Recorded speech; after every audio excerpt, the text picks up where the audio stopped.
All right, good evening, folks. We're live from Stunt Hangar Control Line Forums. This is the Monday night video chat, and welcome. And it is another beautiful October day. It's October 28th, 2019, another Monday. Excuse me. And I hope some of you can come join us and talk about aeromodeling for the next few hours. Looks like we got a few people over on the YouTube side already. The links are posted. I have posted the link to the live video in the Stunt Hangar Control Line forums in the At the Bench thread on the same page as the open forum. Just scroll down, look at the titles, and find the one that says At the Bench, and the newest thread in there is the one with the links to this show. And then on YouTube, if you would rather watch on the tube and use the text chat box to communicate with us, then the Stunt Hangar YouTube page is streaming it, and it has a text chat box where you can talk to us, and I'll incorporate your questions and answers and opinions into our discussion here. Also, as usual, there's the block $sign at the bottom of the chat box that you can use to donate Sparky a little bit of money for server fees, etc., to keep the show on, to keep it live, and to keep him able to broadcast from his workshop and all the events. And so anybody that uses that is much appreciated. If you can't, we understand that. And let's see, we got two people already. We got Jack Snavely that just joined over on the YouTube side, representing the Airheads. It says, hello, fellow Airheads. And Jeff Riley just joined us on the video cam, and it looks like Jeff's got a pretty good picture tonight. How you doing, Jeff? Good. How you doing, Rusty? Excellent. Let's see, I'm going to arrange it so that while it's just us two, we can see both of us at the same time. Yeah, that works. But when it gets to be more people, your picture just became 10 times clearer too. Yeah, we've had a pretty good show, bandwidth and clarity wise lately. And Bob Bishop just came in. Hey, Bob, into the YouTube side. And, we've had some glitchy ones when I was first getting started. After my absence, I was having trouble. People were having trouble logging in, but it looks like it's all cleared up now. So anyway, I've seen you in the, what'd you say? I said, no worries, we'll tolerate it. Yeah. I've seen you on the tube side past couple of shows, but you hadn't joined us live as much. Glad to have you in here live.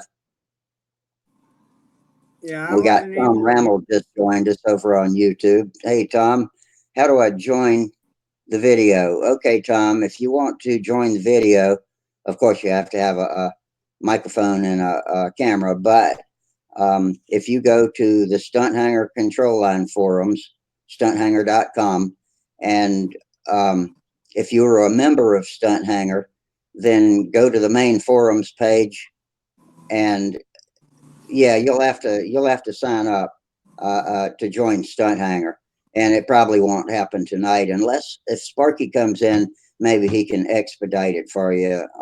We know you've been hanging out with us, so you should be good to go. If Sparky comes in, I'll be sure and get him to expedite your joining the Control Line forums.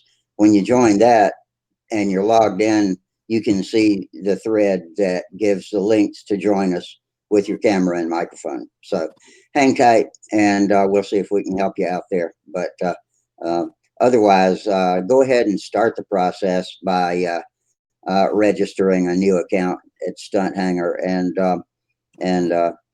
you got to use your real name. Go ahead and type Tom Rammel in, and then if you want it to display something else in the forums, you can do that. But in order to join, you got to use your real name with a space between your first name and last name, and do all the usual stuff to join up. And when Sparky comes in, we'll get him to send you an approval email, which you can click through and then you'll be able to join us. I hope all that works out. If you have any problem, we'll talk you through it. I am a member of Stunt Hangar. Oh, okay. Well, make sure you're logged into Stunt Hangar and just go to the main page, you know, where the open forum is. And there's lists of other forums, and scroll down until you see one called At the Bench, and open the first post. It's got the title to the show is today's date says it says Monday, October 28th, video chat or something like that. And Probably gonna have to download Jitsi too. well, now if you're on a computer, you don't. But if you're on a phone, I guess you got to get the app. Is that what it is, Jeff? On my iPad, I had to get the Jitsi app before I Okay. joined the screen time. Okay. Okay, Tom. So if you're on a PC, you shouldn't have to do anything but use Chrome and go straight in when you click the link in the At the Bench thread. But if you're on a phone or an iPad or a Android tablet, then you probably have to get the app, and it'll be in the iStore or whatever they call it, or the Google Play Store if you're on Android. So When I signed on, hopefully all that will work out for you. Rusty, when I signed on, there was a link to the Jitsi app. And when I clicked on it, it said sign up for Gypsy or Jitsi. And it pretty much talked me through the whole thing. Okay, so it So it's sounds pretty. simple enough. Okay, Tom. Good luck with all that. If you have any problems, let us know in the chat box, and we'll try to figure out what to do. And like I said, if Sparky comes in, that will help expedite things too. So anyway, let me see, what have we got going on here? What you been doing for fun? Did you do any flying or painting or any work this weekend on airplanes? I've been doing. I've been on the honeydew list for 3 weeks. On the what list? On the honeydew list. Oh, the honeydew list. I Yeah, am familiar with. I'm fix familiar with it. that. Yeah, Fix. takes Fix. priority over everything fun. Oh yeah. No, but I heard you mention the other day you bought a new airbrush. It's the same one I was talking about months ago. It's It's that Harbor Freight cheap one that's just a on-off button. And I still, you know, you were asking me if I'd gotten out there and used it, and it's all set up, but I still have not shot any paint through it yet. You did change the pickup tube though, right? I did. I put, oh, wait, now the pickup tube is the one that goes down into the jar. Yes. No, I hadn't changed anything. It's got like a bottle with a screw top that fits into the bottom of the brush, and a siphon tube. And you were saying I should change that tube. Yeah, that tube that drops down into the jar. Yeah. That tube that the Harbor Freight gun comes with, the junk plastic. That as soon as you Yeah, dip it it in is. any kind of solvent, it's garbage. Okay. So what about some of the red or pink fuel tube like Brodak sells? Is that good? I don't know if I would want to use silicone inside the airbrush paint. Hi, Tom. Hi, is it Hey, Jeff? hey, what's going Nope. on, Tom? Me. That worked. You got in faster than I expected you to. No problem, huh? It took me a little while. I was trying to figure out what to do. Are you on a computer? That makes it easier. No, it's actually a um, tablet. Okay. Well, good. I'm glad to know it's that easy to do. Well, welcome. We're glad to have you in here. Yeah, Let's thank see. you. I see you're in your airplane room. Yeah, Good. Makes me wish I was Yeah, in my. that's what I like. What'd you say, Jeff? Makes me wish I was in my shop. Yeah, I'd like to be able to, but it's too far from the Wi-Fi. My shop's more than 100 feet from the house, and so the Wi-Fi has to go through a brick wall 100 feet and then into the shop. So Yeah, I can watch it out there, but I doubt if I could host it from out there. Yeah, my shop In is fact, I don't know behind. if I could host. Yeah. My shop is So behind a what you bunch got of. going on, Tom? What's your favorite part of control line? Are you a aerobatics or combat, or what do you like to do? Actually, I started control line when I was a kid, but got into RC, more into RC. I do help out with the Kid Venture at EAA, Okay, I was and trying to see what that hat said. Yeah. yeah, it's EAA Kid Venture. We fly about 2,000 kids in a week, Wow. control line. Cool. And so I work on the pit crew, starting the engines and Yeah. refueling the engine. Where are you Starting. located? I live in Minnesota. Okay. Ooh, nice warm weather town. Yeah, it's kind of building season now in Minnesota. Yeah. Yeah, I am in Yeah. We Southern got a California. few members from the Minnesota area. Well, good. I'm glad we got some new blood in here. We need some new life. But it's been a little slow during contest season, and so the shows have been a little sparse. But it seems to be picking up. Last couple of shows, we've had a pretty good crowd in here. So Yeah, I've been watching on YouTube and picked up a lot of good tips, building tips and stuff. So, yeah. So let me ask you, Tom, what's your airplane of choice as far as control well, is concerned? control line, I used to fly a Ringmaster with a McCoy Redhead 35. Boy, I didn't ever Um, fly a ringmaster. I think I've had six. Everybody but me. I'm the only person that hadn't flown a ringmaster with a redhead on it. Jesus, I think I've had six ringmasters. My first two had my dad's old McCoy Redhead 19 on them. I flew it on 52s. And then I turned 13 and I decided it was time to go to a 35. So I went to my dad's. Hell, I flew plastic models when I was 12, Stukas and stuff like that, and I was old when I restarted my hobby in my 50s. I guess that was back in about 2010. Is the first time I learned that there was anything even bigger and better than those little plastic half-A's and the wooden ones. I was actually building wooden ones with my old engines that were left over, but I I think my always sound so familiar. Everybody, the first things out of their mouth. Well, when I was 10, 11, 12, I flew Cox plastic models and slagged it and ended up with a whole drawer full of engines and then started building with wood. And then life and college and family came and I got out of it and then I got back into it. And so, it seems like all of us have a similar story. Pretty when much. I was when I was 8, I was at a hobby shop with my dad and saw a control line plane hanging from the ceiling in the hobby shop, and ended up buying the balsa wood kit and built that. Um, and some older kids that were older than me helped me get it to start the engine, and so I flew that a little bit.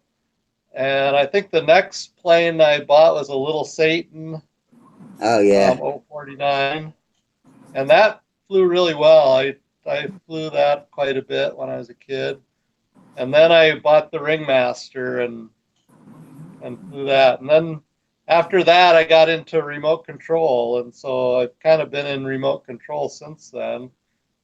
But for the last about maybe 6 or 7 years, I've gone to Oshkosh to the Kid Venture at EAA and volunteered to help the kids fly control line planes. Oh, I'm glad y'all are doing that, getting some kids involved in it.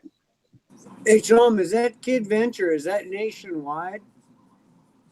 It's at the EAA headquarters when they have the big air show for full size aircraft, and it's over by the museum. The Kid Venture part is over by the museum. I at remember Oshkosh. years ago, I live in Los Angeles, so there's not much to do around here except break up concrete and watch wildfires all around us. But I have a local airport that's not too far, and they used to put on an air show, well, once a year, I guess, maybe twice a year on good years. And they used to hire the Valley Flyers, the Valley Circle Burners. The Valley Flyers were RC, the Valley Circle Burners were control line. And we used to go in, and this company, or not company, I guess it was just an association called EAA, which was, to teach the kids how to fly. We used to volunteer with them to help teach the kids how to fly. We've got a similar education center at Triple Tree Aerodrome where they have the Joe Null, and I'm not sure how active it is. I know that there's usually somebody in there if you walk in, because it's like you were talking. It's got kind of a museum and an education center. I donated a bunch of spare tools and stuff to the education center, so we all of our club did, so they would have some things to work with, and it seems to be doing pretty well. But it's not as big as what's at Oshkosh, and that's an old long. It's been around a long time, and Triple Tree's pretty new on the scene for the education part of it. Yeah, the EAA stands for Experimental Aircraft Association. Yeah, that's right. Mostly full-size aircraft. Yeah. But they have this part of it called Kid Venture, which is all things for the kids to do, and they have different things. They can build a rib, or they can learn to do things aircraft related. They can carve a propeller. There's lots of things for the kids to do. That's right. So that's what I volunteer to help the kids. Okay. Well, thanks for doing that. Hey, Mike and Mike Line, you joined us. How you doing tonight?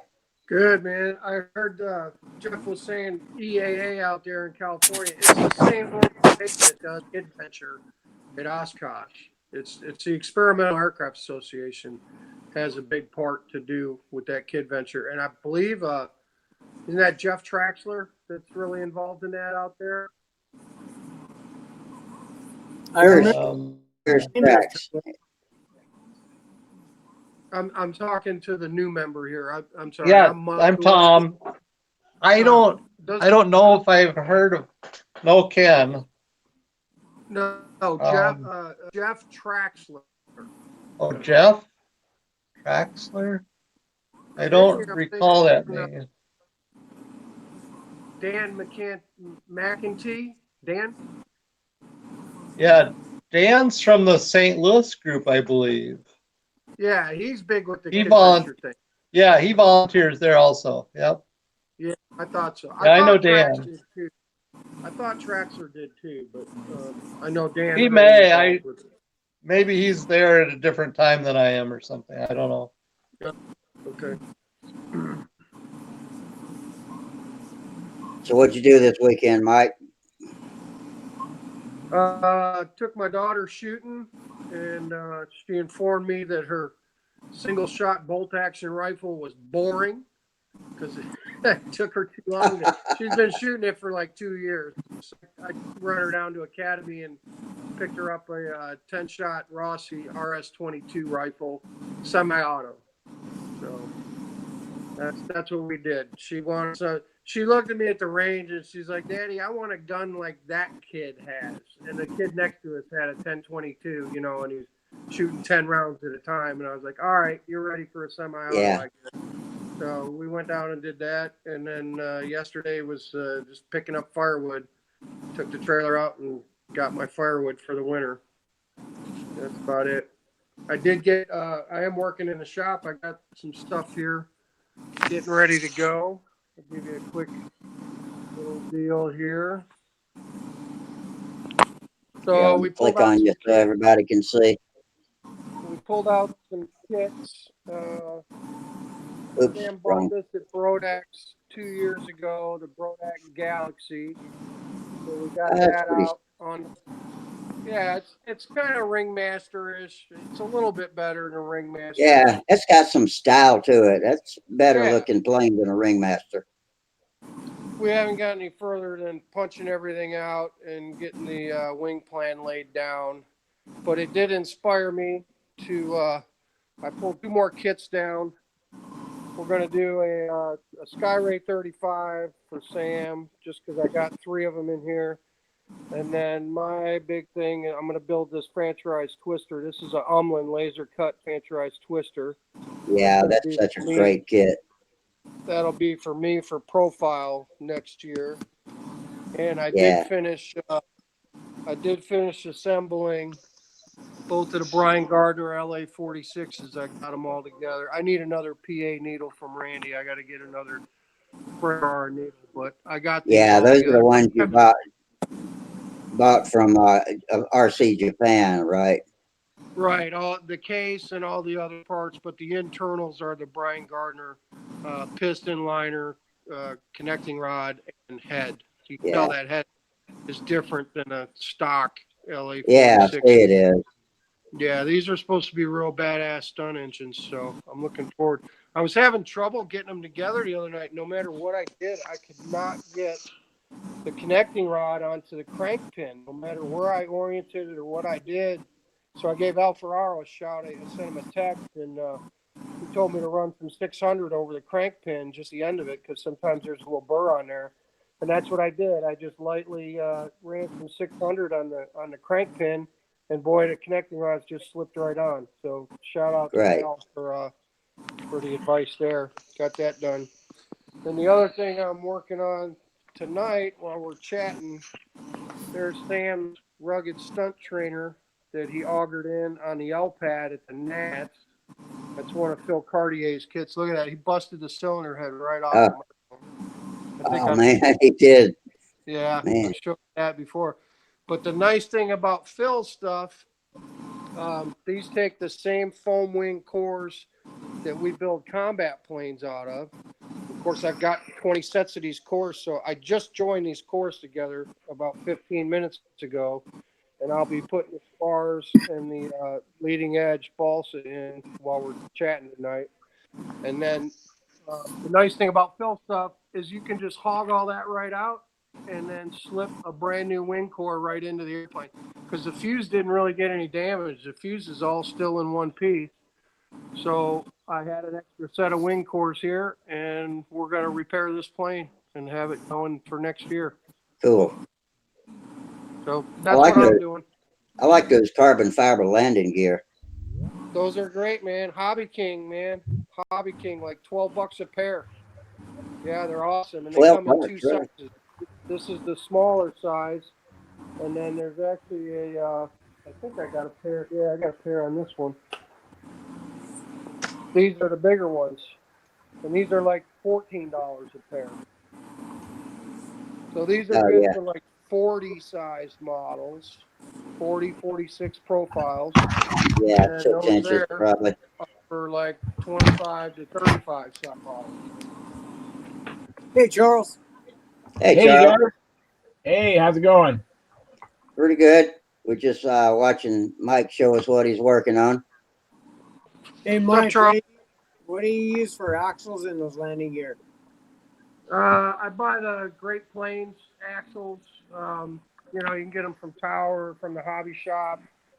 They're already, what are they? They're like RC axles for profile planes. They're the bolt-in axles. Yeah. It's a 1/4 inch. It's threaded 1/4 inch, about that big, to go through the actual gear.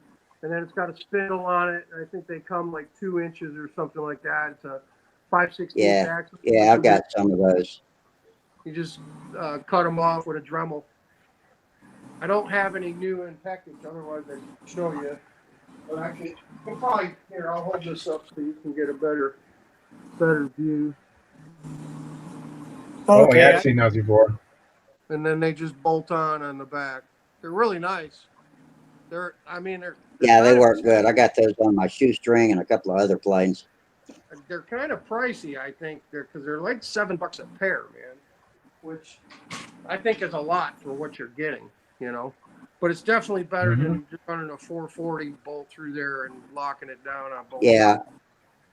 They always break. I've never had any luck just using a bolt. They always seem to break. Do you sleeve them with brass tube or something like that? I have, yeah. Yeah. Yeah, I know. I've done the bolt thing too before, and it works okay for a while, but it tends to fail. It does. Yeah. So I'm going to shut my volume off here. I'm just going to listen in, and I'm going to get the spars in this wing and just plug away while you guys are chatting. All right. So what's new, Charles? What are you working on?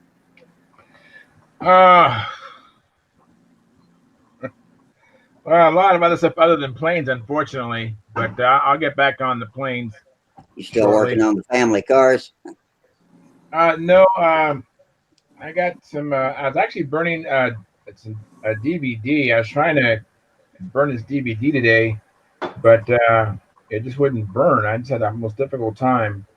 That's what I was doing today. But I'm looking to get back. I hope I fly tomorrow. With my plan is to go get some practice in.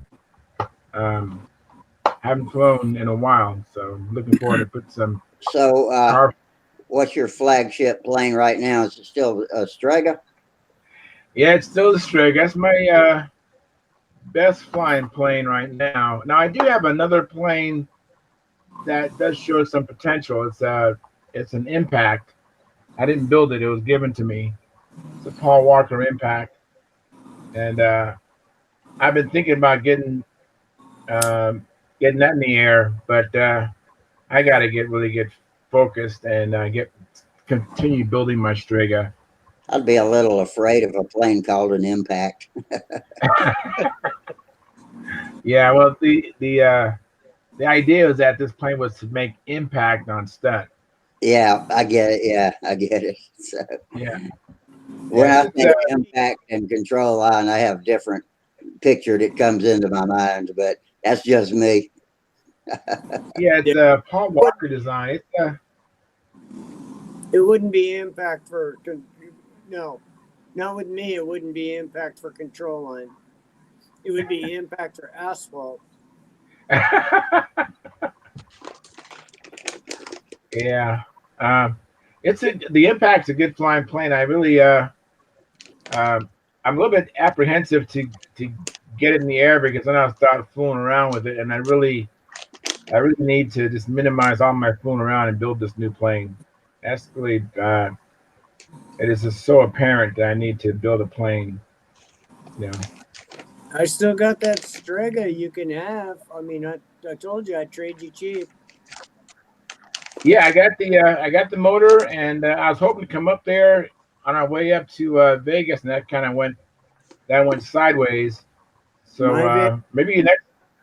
Oh, see what Tom's got here. Hang on, and I'll make you picture big. There we go. So this is a wing. This is a wing that I'm building from scratch. It's sort of a combination of D-tube and I-beam. The top of the spars are spruce. They're 16th inch thick spruce and then vertical grain balsa. Okay. And then just cap strips on the ribs. But That's this nice. is an RC plane. Ah, But that's what I'm working on now. It's all from scratch. Very nice. Is that a twin hanging from the ceiling? Yes, oh, it sure it's is. an electric twin seaplane. I live on a lake, so I've got a lot of seaplanes. Very nice. Very nice. What kind of engines you got on it? Oh, Those you said are- electric, right? Yeah, they're twin electric. They're those Hobby King donkey motors with 40 amp speed controllers and 5,000 milliamp battery. Now, if you're going to use one on water like that, do you have to have a specially sealed engine? No, the engines don't need to be sealed, but the speed controllers do. And I use that liquid black tape that's a liquid, and you just brush that on the speed controller to seal it up to keep the water out. Okay. Yeah, very cool idea.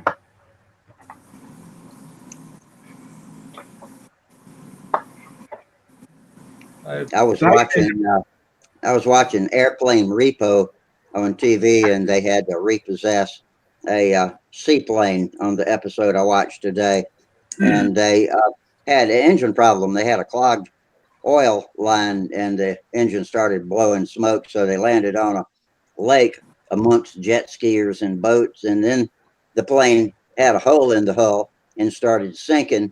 And they had to repair the engine and get it out of the water before it got too heavy. Have y'all ever seen that show, Airplane No, I Repo? never seen it. No, it sounds interesting though. It's about 3 or 4 repo agents. They work for banks, and they take back airplanes, yachts, some rock band buses, and stuff like that.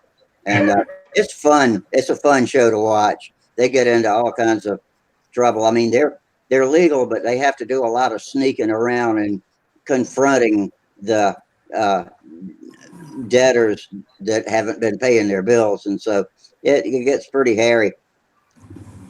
I can only imagine. That's But something I wouldn't want to do. they fly those planes out of there, take them back to the bank, and make a lot of daggum money, but they risk their lives doing it. Got to do quick pre-flights before you get off the ground with it. But if you ever see that, set your DVR for it. It's worth watching. They're pretty fun to watch. Huh. So have you been building, Rusty? And it's been a while since I've seen you. Have you been out in your garage? Yeah, this weekend I actually got out to the shop a little bit. I had a buddy, Jim Mines, who lives in Maine now. He and his wife are camping. And so after Huntersville was over, they drove straight down to Columbia and camp at Fort Jackson at Weston Lake. And he called me up, told me he was in town. So we got together, and they came and visited us with their 3 Labrador retrievers on Saturday. And we had a good time sitting under the maple tree talking. And I gave him the nickel tour of the shop. And so I went out there and got a little reacquainted with my shop. And then afterwards, Holly started working on one of her pieces of yard art that needed some metal work done on it. So I actually got out there and used my scroll saw and my belt sander and my drill press, and got some time on the power tools. And so I'm a happy camper. I hadn't actually done much other than that yet, but it sure was good to get back out in the shop. And I oiled up the engine on the Cardinal fuselage, and cleaned up a few things, and had to beat back a few Black Widow spiders. And so anyway, I'm back to where I can walk out to the shop most days. I don't do it when nobody's home in case I face plant out there, but I'm getting my legs back under me, and I'm coming along pretty quickly. So I'm a happy boy about that. Good days, bad days. Some days are awful. Some days are pretty good. So I'll take that now. Yeah, I'm that's good making news. yet another comeback. I spend more time talking about coming back than I do actually being back lately. But I'm Well, you still know looking. what? You have to talk it first, Yeah, I talk up a pretty big story sometimes, but sometimes it comes through. And Nothing wrong sometimes with it that. doesn't. I mean, it's amazing how it's a lot about talking about it, and then putting plans down and then following through. So Yeah, nothing wrong with that at all. but I had fun. That's a good thing. This weekend I had a good time. So yeah, I'm gradually getting there. I'm hoping that I'm going to get cleared to drive my car soon. Oh, let's see. It looks like Tom's holding up a picture. Let me get a look at this. And oh, okay. Then you got glare on it. Let's see. Okay, there we go. Hold still right there. Wow. So Okay. this is a full-size Sea Ray that I built from a kit, Wow. and it's two person amphibious, and that's my front yard there in the lake. Wow. Nice front yard. Wow, Tom, that's pretty impressive. So how long did it take for you to build that? 950 hours. Man. Oh, you could have built 50 a couple stunt planes. 5,200 pieces. Wow. I'm glad Wow. you I'm glad you Wow. did photo documented it. Is that you and Wow. your wife that we saw go by in one That was picture? my Oh, daughter. all right. So yeah. So what kind of engine is Finished at that? eight. That's a Rotax 912. Okay. Finished it in eight months. We got another guy that used to visit us. He lived in Canada. His name was Daryl, and he goes by Hogs and Planes on YouTube. And he flies Rotax powered experimental aircraft. And we hadn't seen him lately. I know he's out there because he posts videos about his um, flying both the big ones and also his control line adventures. So wish he'd come back and join us. Maybe he's Yeah, watching. Daryl, come on back, Daryl. I'm not falling asleep as much. We got Lynn for that now. Yeah, well, actually, I think he's always laughing at me yawning. I'm still yawning though, Daryl. That probably never changed. Tom, do you fly any other experimental stuff? No, well, I flew a light sport. What was the name of that plane? A rental to get my when I got my pilot's license. I was renting a Sports Star. That's what it's called, a Sports Star. Also had a Rotax engine, but it was a low wing. Wasn't amphibious. It just had wheels. I got Tricycle gear. I got about 100 hours in a Benson gyrocopter that my father built in 1972. My brother and I continued to fly that after my dad passed away. That was VW powered, had a Volkswagen engine on it. Oh, nice.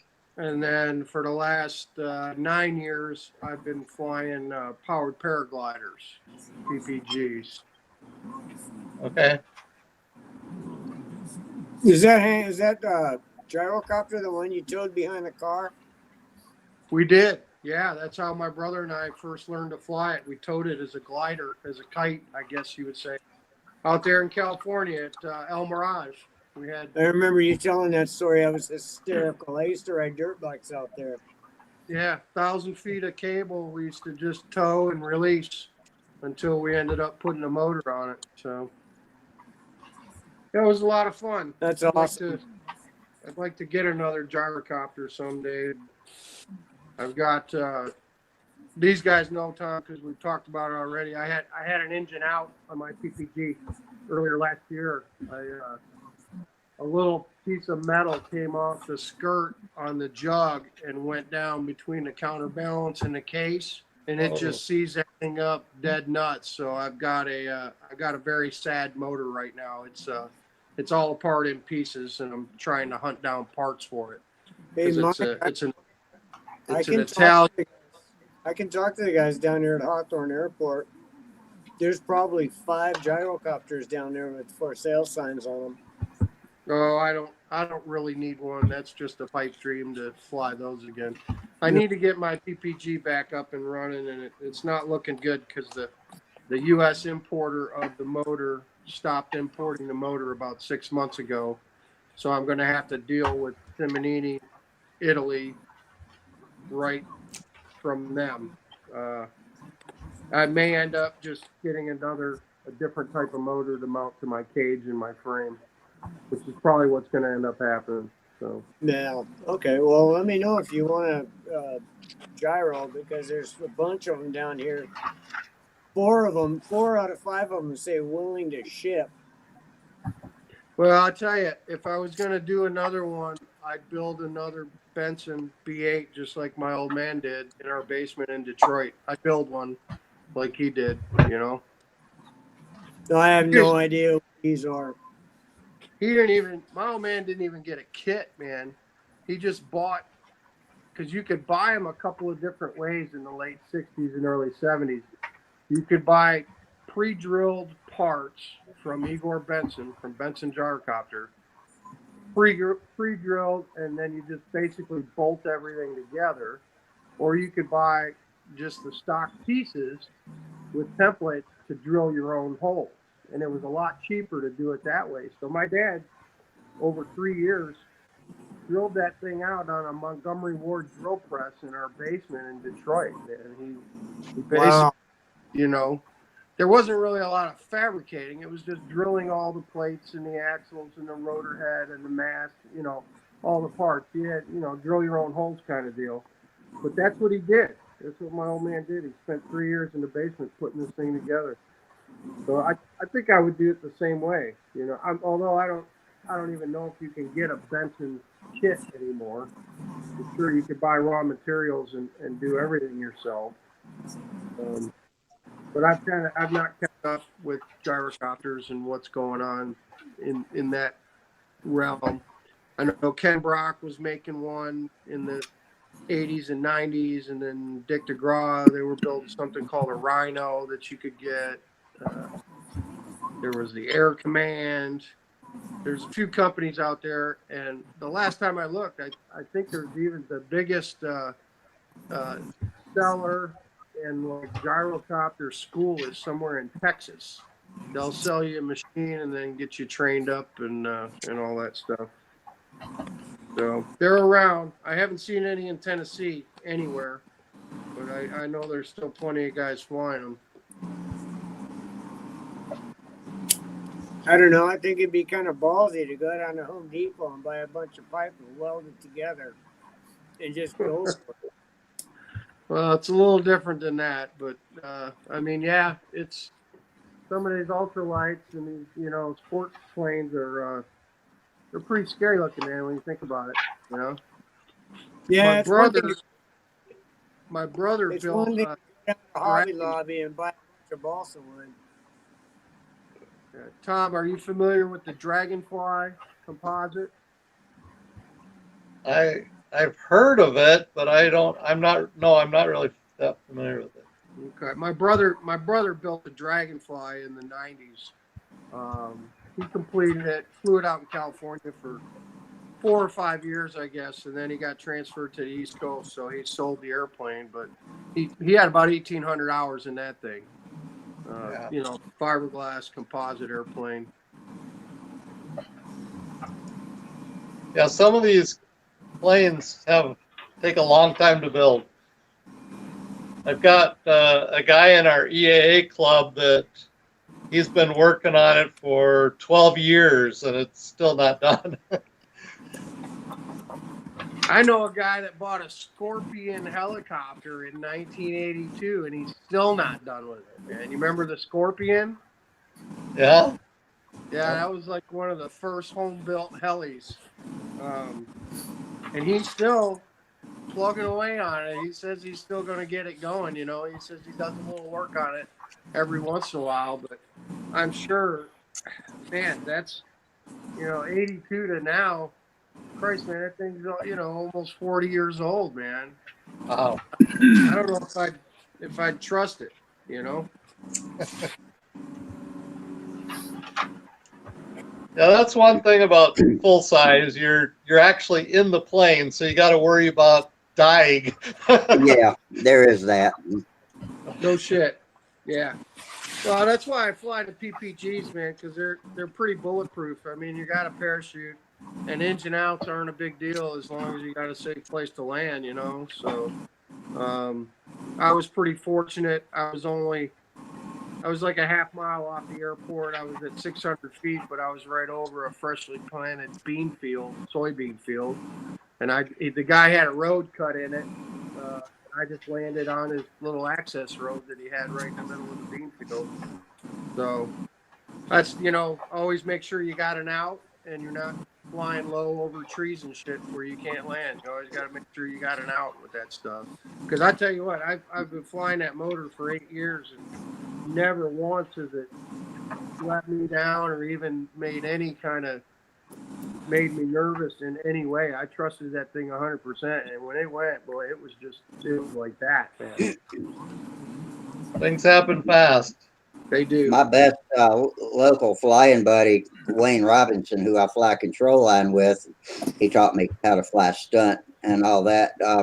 Well, after I kind of dropped out of the scene with medical issues, he started getting back into soaring sailplanes. At first, it was models, and then he was telling me about back, when he was younger and first married, was flying the full size sailplanes, and he's bought one that has been dilapidated, sitting around. Nobody's touched it in about 28 years, and he's completely rebuilding it, recovering it, repainting it, and putting all new parts in it. And it's starting to look really good. But those guys go back in the day.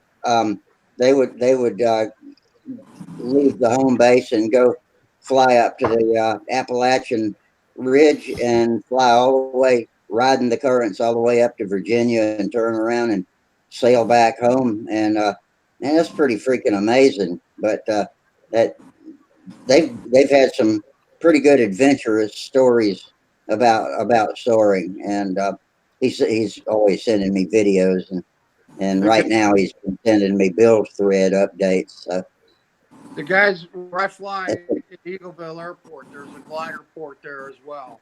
And these guys will get towed up to just like 2,500 feet or 3,000 feet. And I'm in Nashville, Tom. That's where I'm at. I'm in Nashville, Tennessee. But there's a ridge there. We're in the Cumberland Bowl here in Nashville. But south and east of us is the Cumberland Plateau, where it goes up about 800 feet from where I'm at to where the airport is. It's 800 feet difference because that's part of the plateau. And that ridge runs all the way over to Chattanooga. So these guys will get towed up here in Nashville, and they'll fly that ridge all the way to Chattanooga and back, which is Chatty's probably 140 miles as the crow flies. But that's what they'll do. They'll leave Eagleville, they'll run that ridge lift all the way down to Chattanooga, and then they'll turn around and they'll make it back, which I think is pretty crazy, man, without a motor, Yeah. But yeah, they get all that ridge lift, and that's how they stay up and go.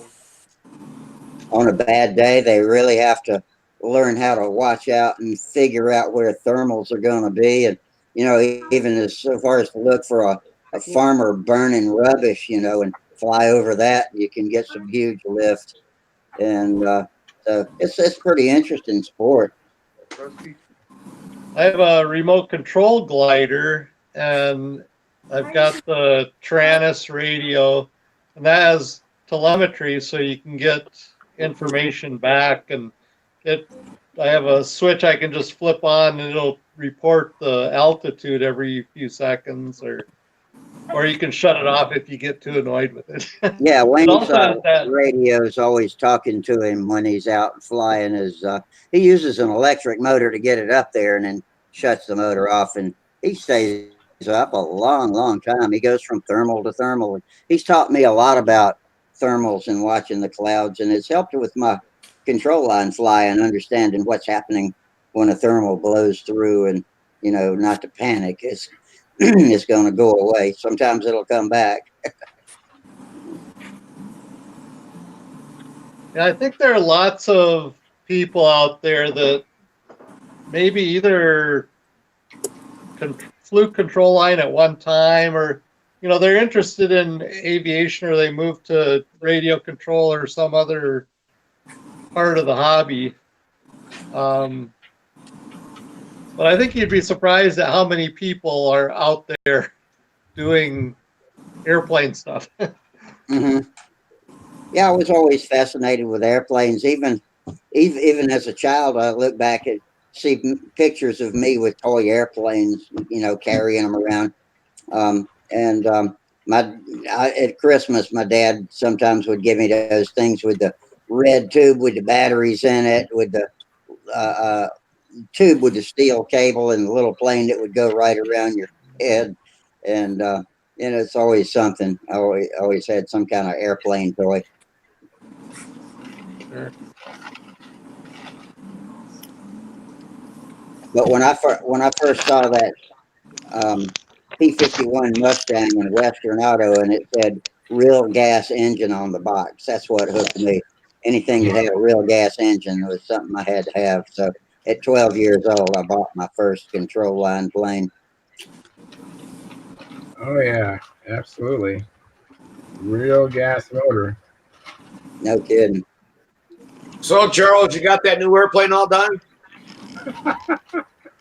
No, I don't, Steve, but I will get it done because I don't know how many times I got to learn the same lesson over and over again. That I need to have a plane built because it's hard to compete with some of these guys without appearance points. Yeah.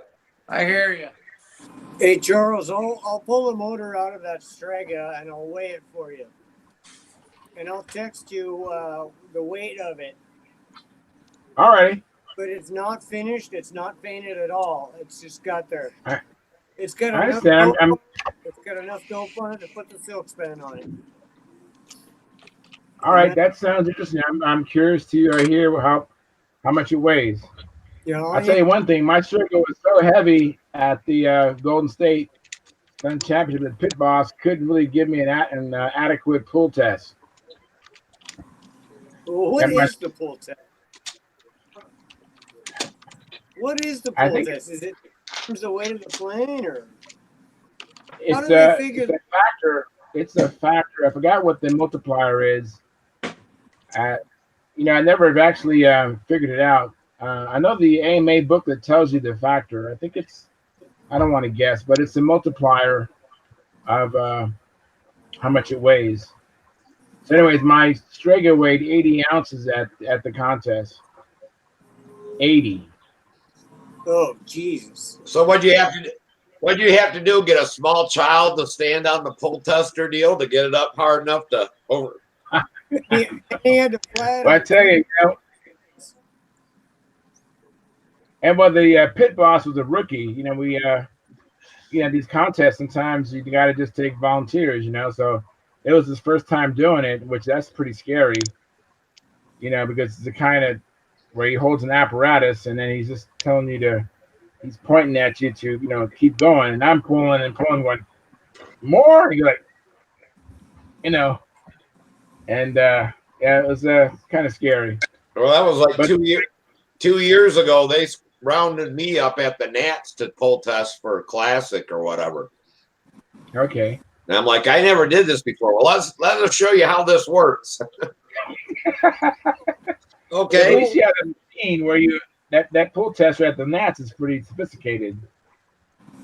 Do they have one of those weight machines that you stand there and hold it and the machine does the pulling?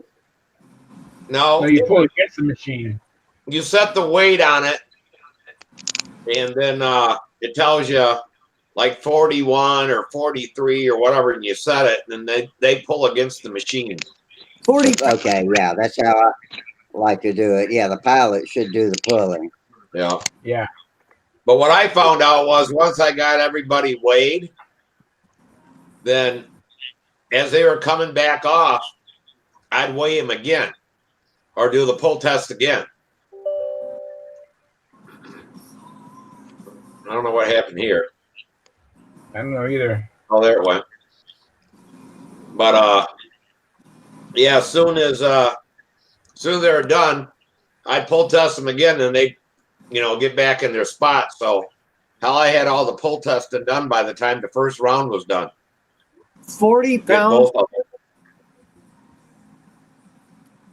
Yeah, and it's like 3 times 10 G's. I don't know. 10 G's, isn't it? 10 G's. Yeah. So if your plane weighs an ounce, you pull 10 ounces. If it weighs 70 ounces, you pull 700 ounces. Yeah, so Oh, okay, okay. So my plane would need to be pulled by 800 ounces. Yeah. 800 ounces. 800 ounces, whatever that is. Yeah. How many? Well, Yep. yeah. Truck. I don't. Yeah, think whatever. However, it worked out. They gave me the little number, and I put it on there, and it was fairly easy. But yeah, I mean, when the pull tester didn't show up, it was like, oh, okay, I'm the pull tester. But And this was the first time at this contest they actually pulled tests before each and every flight. yeah, That was kind of different. I mean, I usually get pull tested just once, provided you don't disconnect your lines. I don't get pull tested again. But at this contest, they even if you didn't disconnect your lines, you got pull tested before the first round and before the second round. so, Hey, looks like Sparky just posted a link for Tom Rammel to go to. Let me see. It says Sparky says Tom Rammel, go here and register, and then it's got a link. I'm going to put it in our local chat box. Unless Tom, can you go? Have you got a YouTube page open where you can see the chat box? Not at the moment. I was worried about feedback. Yeah. Well, hang on. Let me see if I can post it. We got a way, except I can't get it to pop up. Oh, there it is. Okay. We've got a local chat box, and I'm going to post it. I'm looking around with my camera. It's in front of where I'm trying to type and paste. Wait a minute. Okay. Do you see a message that I just put up in our local chat box? I don't have a chat box up at the moment. Let's see. How do I? Oh, and everybody would see it pop up on their screen. Does anybody else see that link I just put up? no. No, I don't see it. Not in our local one. I've never used this chat box before, so I'm not sure what the heck I'm doing. What is Sparky trying to send me? Because I am a member of Stunt Hangar. If that's Yeah, what I don't know. He just posted, Tom, go here and register. But Sparky, if you're listening, Tom already is registered because that's how he got to the at the bench thread. Right. Yeah, because you can't get there if you're not logged in. So where are you at? I'm logged in. And, what's that? Where are you at in the United States? In Minnesota. Oh, okay. I live on a lake in Minnesota. You'll be flying off. Several. You'll be flying off the skis here pretty soon, huh? Yeah, exactly. It's getting to that building season in Minnesota. Yeah, that's the nice thing about South Carolina is we have days where we can go fly any month of the year. Right now, October is just gorgeous. I mean, just beautiful blue skies, and October and May are the two prettiest months of the whole calendar year. Yeah, lucky you don't live in Tennessee. It's building season there just about every day, huh, Mike? It's always building season in this shop. We got an 11. But see, I figured out, if you bring your kid around to contests and people start to know him and they like the kid, they build airplanes for him and give him airplanes. Which is cool. Yes, absolutely. Well, hell, we got to make sure you have time for your daughter. Yeah, I got time for her. Always. I tell you, man, I can't brag enough about foam wing cores and how easy they are. Phil Cartier's stuff is just great, man. It's easy and simple. And everything is prefabbed,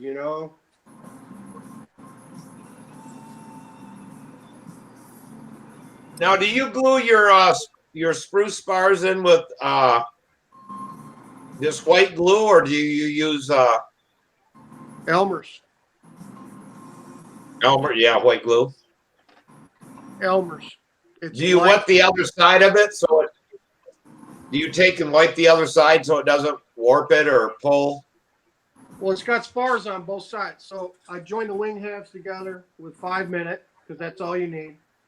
I put in, there's a leading edge spar on this, which is just balsa. It's just balsa. White glued that in. I just put the top spar on, well, the bottom top, whatever. And now I'll put the other spar on the other side. And then I can go back and kind of mash it all down so it's together. And then I'll run some white glue again over the top, but that's it. And then the center. Oh, okay. Yeah, because I had an old thing from him, and it wasn't on his newer ones. That once you glued it in the bottom, he had you wipe the top with a wet cloth to wet the other side of the wood, so it dried the same or something. I don't know, but that was a long time ago. Well, that's after I get the spars in. I'll glass the center. He gives you fiberglass. I'll glass it with some epoxy thin with denatured alcohol all the way around, like it's a 3-inch ribbon. And then there's a piece, 1.5 inch basswood strip that goes all the way around. You heat it and with hot water, and it's just like 64th or whatever. And that's it for the wing, man. I mean, that's all it takes. But I like foam wings, man, especially for Sam. Because Steve, you were early. I'm repairing this.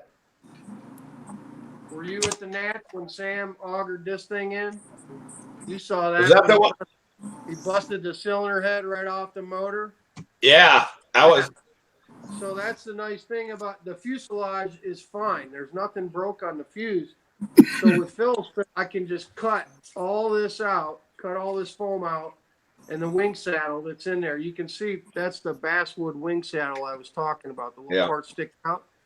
And this new wing will slide right in. So, but you glue that to the wing first? Usually? Yeah, the basswood goes around. Yeah. Because I always stick it in the airplane, then slide the wing in and glue it. No, this will be assembled and covered when I slip it into the wing. And then the saddle, the basswood saddle is what box to the fuselage. Okay, I do it ass backwards then. Yeah, no, join your halves, man. Join your halves and put your spars in. But the other thing, what I didn't do, so Phil, his spars are 2 pieces with a scarf joint in them. Yeah. And then he gives you a little piece of carbon to join the 2 spars together. I don't like that. So I take a spar that's 48 inches long. Because he ships the kits in a 24-inch box, his spars are cut in 2 pieces. I buy 48-inch long spars from Aircraft Spruce, and then that way there is no joint in the middle. That's just one right. Yeah. All the way across. It's way stronger. Yeah, that's how Dick showed me to do it. But Dick, when Samantha was flying them, he just taped the wing in the saddle. Put the saddle in the airplane, tape the wing in. He goes, a lot of times the wing will break. You just untape the wing out and slide another wing in the fuse. Yeah, you can do it that way too. I mean, I'm saving this airplane because, like I said, the fuse is in such good shape, and I have 20 sets of these cores already. So, for $10, he's going to have another airplane that's ready to go. I'll sacrifice a set of cores for that. But these are the same ones we build the combat planes out of.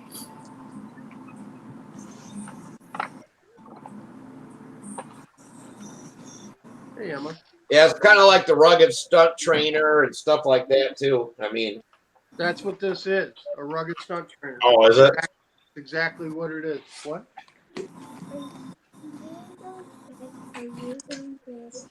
No, I'm working out here. So you're asleep? Yeah. Hey, shouldn't you be in bed? Yeah. Okay. Good night. Good night. Night, Emma. So what pistol did you pick up that shot 22 mag? It's a Rock Island Armory 22 mag. Because I really like that round. and I've got the Caltech PMR 30, which I love, in 22 Magnum. But, you know, that's 30 rounds of 22 mag. And I was there. I was picking Emma up a new rifle because she was tired of her bolt action, so she got a new semi-auto. And in the case, they had this new Rock Island 22 Win mag, so I picked that up too. I haven't shot it yet. We didn't get back out to the range yesterday, but I know I'll love it. So What 22 rifle did you get her? a Rossi RS 22. It's just it's a carbine, so it's short, which is good because she's a kid. And it's just a 10-shot semi-auto. It's cheap. It's composite stock. It's nothing fancy. They're like $150, but it fit the bill because all the other stuff they had, the Mossbergs, the Savages, they're all long barreled rifles, you know, with big stocks on them. There's really nothing in a youth model 22 once you get out of the cricket rifle. They're all adult size, but this Rossi is a carbine, so it's short. So that's why we went with that. Do they still make that Ruger 1022 carbine or not? Oh yeah, they do, but we own two of them. I've got one and my wife has one. I wasn't going to buy one because we've already got two. So I wanted something different. Oh, okay. Plus, I didn't want to spend $260. You know, I knew I could get her a 22 for like $150.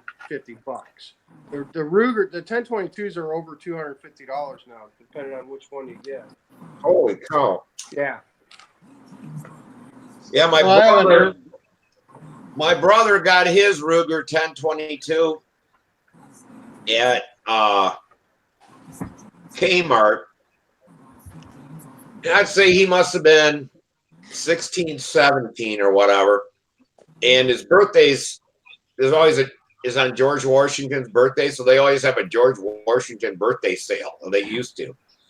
And he got his rifle for $54. And you cannot believe the walnut stock on this thing. I believe it. You couldn't touch the stock today for probably $600-700. It's so nice. Yeah, I mean, I bought my first one in '91, and I paid like $129 for it back then. But they've steadily gone up. The last one we bought was maybe 10 years ago. We bought my wife's, and it's the silver one. It's the nickel plated one. And even then, that was still only like $180. But their basic blue carbine model now is, well, it's like $252. Cheapest you can find at 1022. Yeah, I'd have to go look at the one I got that Samantha shot, but it has the tube feed in it. But I got it at a pawn shop for $25. But I don't know if it's a Stevens or what it is, but it shoots good. I have an airplane question for you guys. All right. In control, I've never competed in control line. I've flown control line, but I've never competed. Are you allowed to have a radio like for throttle in a control line airplane? In scale. No, not in aerobatics. You do it in carrier, but for precision aerobatics, no. Okay. You can now have a shutoff now that you can, the electric guys came along and they can program their runtime so they don't go over the 8-minute limit or 7 minutes for FAI. But that's all. You can have a shutoff, but you cannot have a throttle. Okay. So I guess in scale and carrier, that sort of thing. Yeah, they use throttles, but not precision aerobatics. Can you put this one up, Rusty? Yeah. And it should be popping up. Yeah, there we go. So, there we go. So this is one that I feel, not for competition, but just for fun.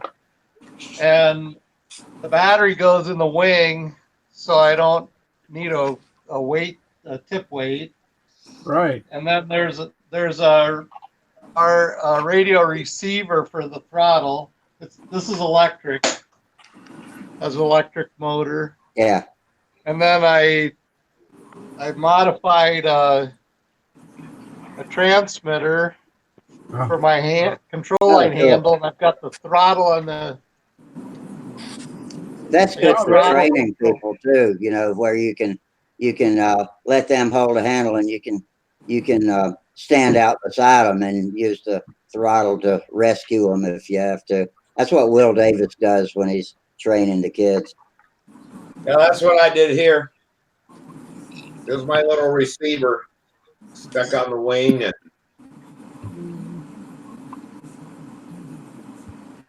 they were. What these work good for is a ringmaster roundup. You got to fly 5 laps. So we fly 5 laps, we land, we take back off, and do 5 more. Hey, Rusty, I see you had Helmet Head in here. Yeah, I sure did. And I accidentally banged out Gary Sinclair by accident, but you evidently fixed that for me. Yeah, I had a slew of them come in for a minute, and I was getting distracted trying to hide them all. That happens every night. What are they wanting to do when they come in, Rusty? They just want to say nasty stuff on the chat box. Okay. They're not trying to come in on video. They just type stuff and insult us in the chat box. Call us names and that sort of thing.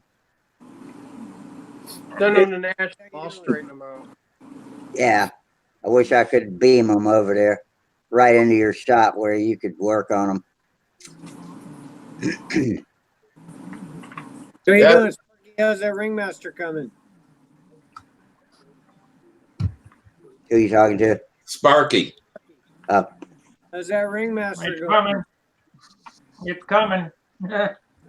I've seen your post. It looks bitching. I'll It looks a little on the heavy side to me, but who cares? It looks like it's going to fly pretty good. hope so. Hey, I'll do another update here when I get to parts. hey, Cool. Tom. yes. What is that? A regular ringmaster or a junior? It's a rig. That's S1. Actually, I don't know for sure. I scratch built it from from Okay. plans. It's big enough. It's an S1. I was just wondering, what kind of run times are you getting? Can you? Is it? I haven't flown it yet. I haven't flown this one yet. Oh, okay, brand new. All right. Hey, Jeff, I still haven't got that motor off. I'm going to have to send it UPS. No worries. I'm Take going to your give it to time. Rusty. You're good for it, brother. I trust you. So Tom, what size battery you got for it? You're gonna put in it? I have a 1600 3-cell. Think that's too small.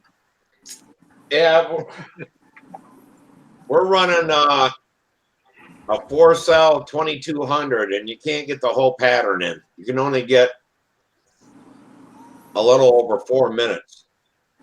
Yeah, I can't fly this pattern anyway because it's got a radio in it. But yeah, It's just for fun. you should be able to get maybe 2.5 minutes for the battery. Okay. I guess you're gonna have to just try and see. But Yeah, we've they're been, pretty quick and easy to change out. I just have a door in the wing that I can change out. So Just run it till the smoke comes out of it.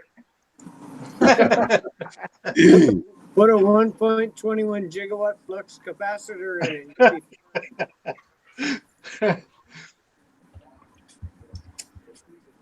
Well, we got so the many ESC people, should I just can't get them stop all it. on the screen. The ESC should just stop it at what, 3 volts or whatever, 3.2, whatever it's set at in there. Right. So it'll power down. Yep, I'll find out. So there it is. One of Phil Cartier's foam wings ready to cover, man. Just since we've been talking. Wow.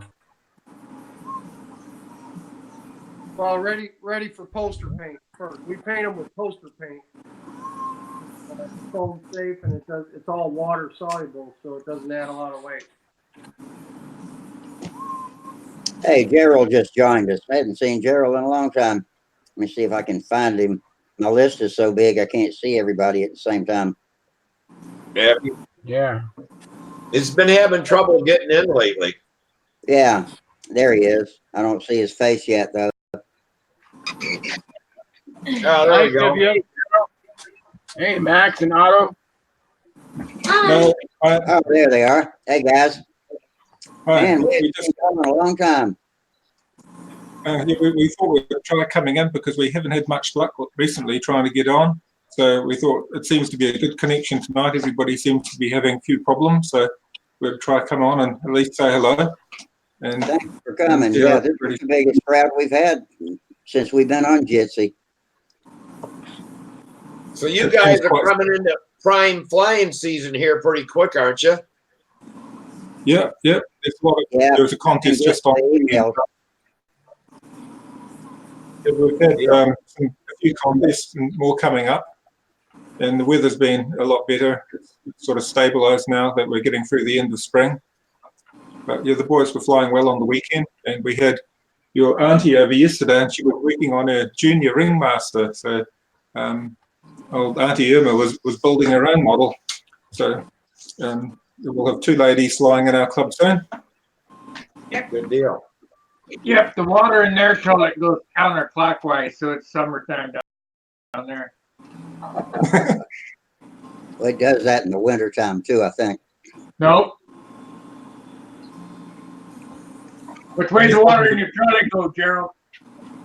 Well, it's supposed to go the opposite way. I don't really observe as long as it goes away. As long as it doesn't get blocked, I'm happy.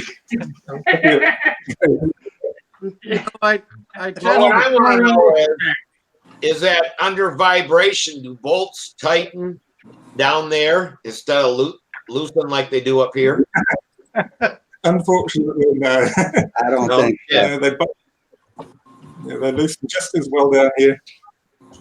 If anything, we just probably a few damp environments, so everything rusts up. Yeah.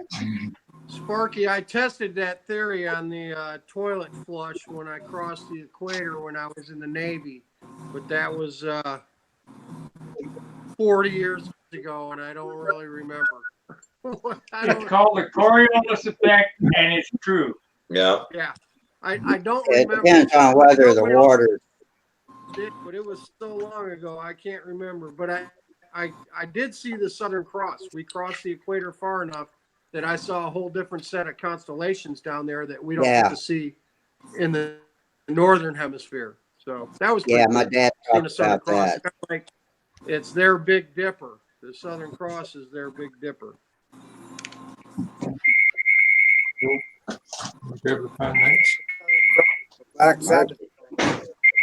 Mike, did you ever try that Mod Podge on the foam?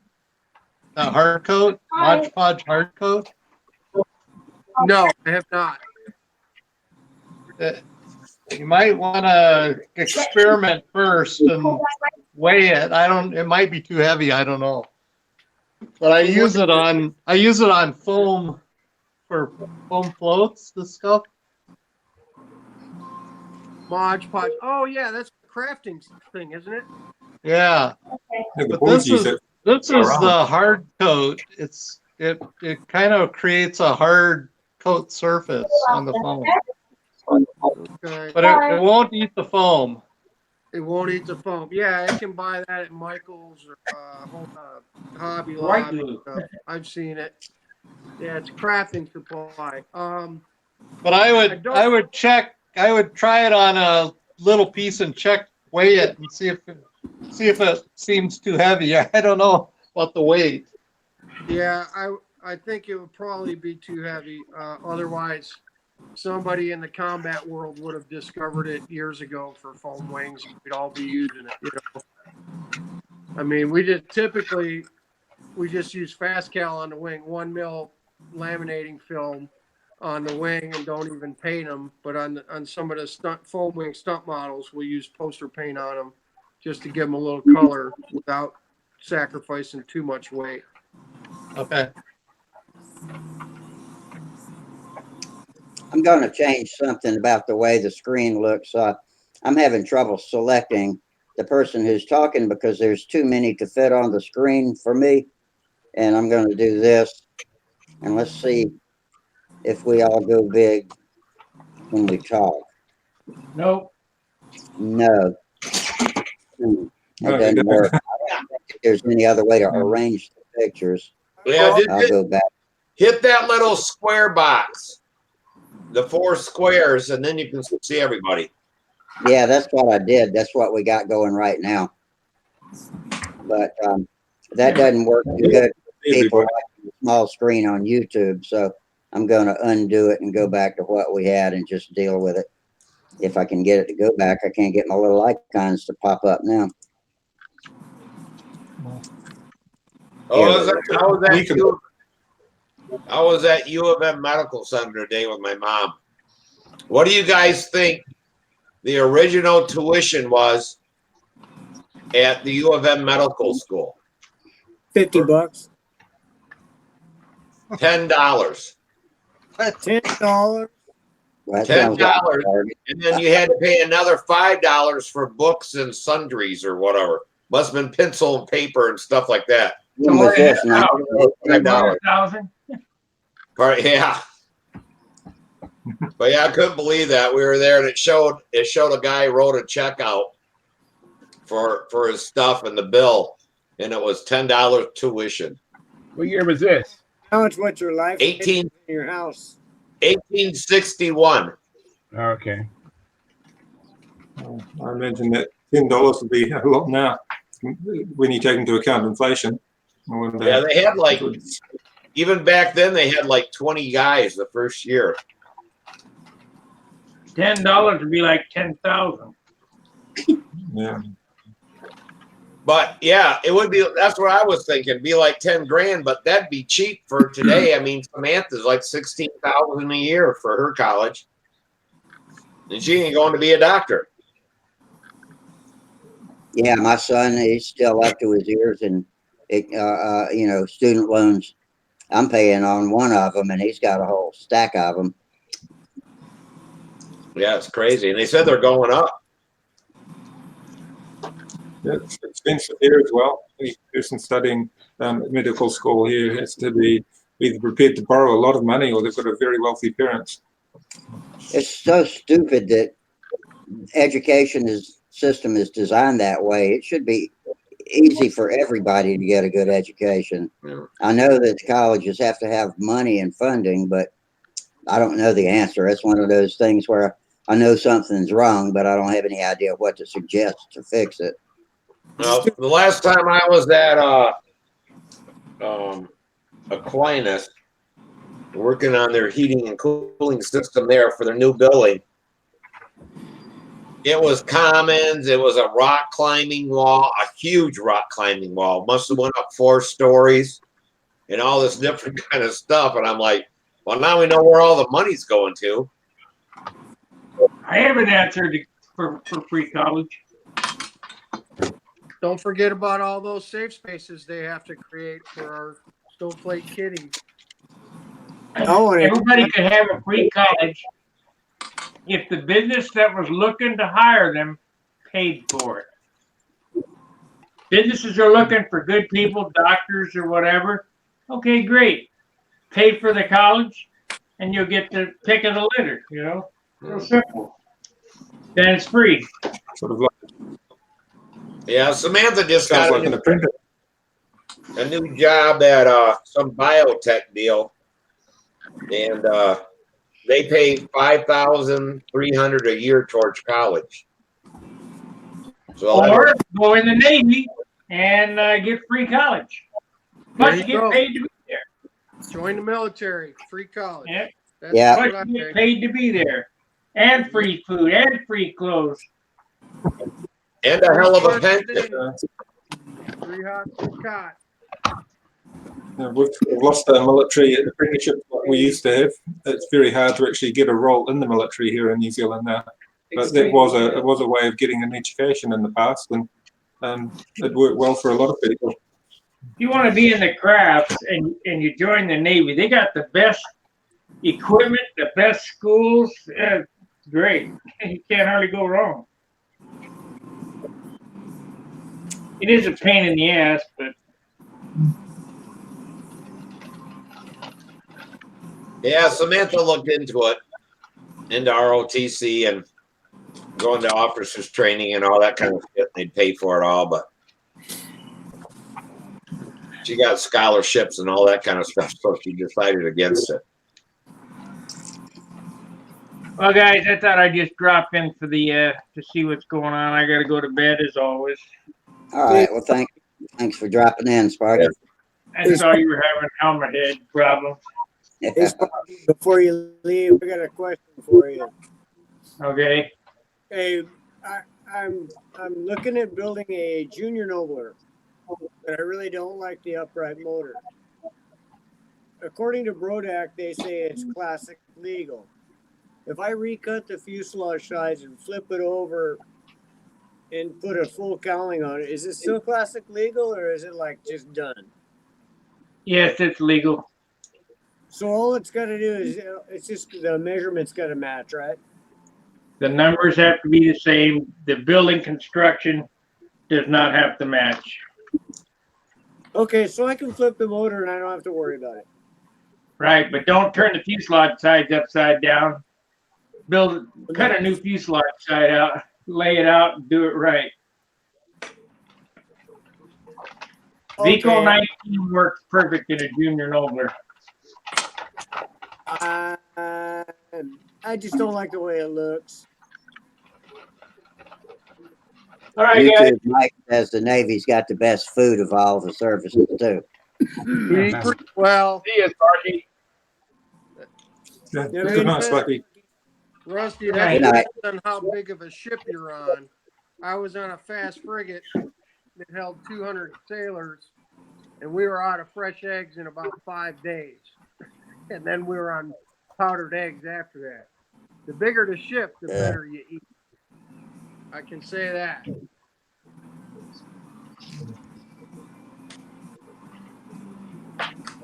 Yeah, my dad was on small ships too. He was on LSTs and LCTs at different times in the Pacific. Yeah, my dad, years after he got out of the Navy, he could grab eggs and one in each hand and hit them and crack them and empty them out and throw away the shells.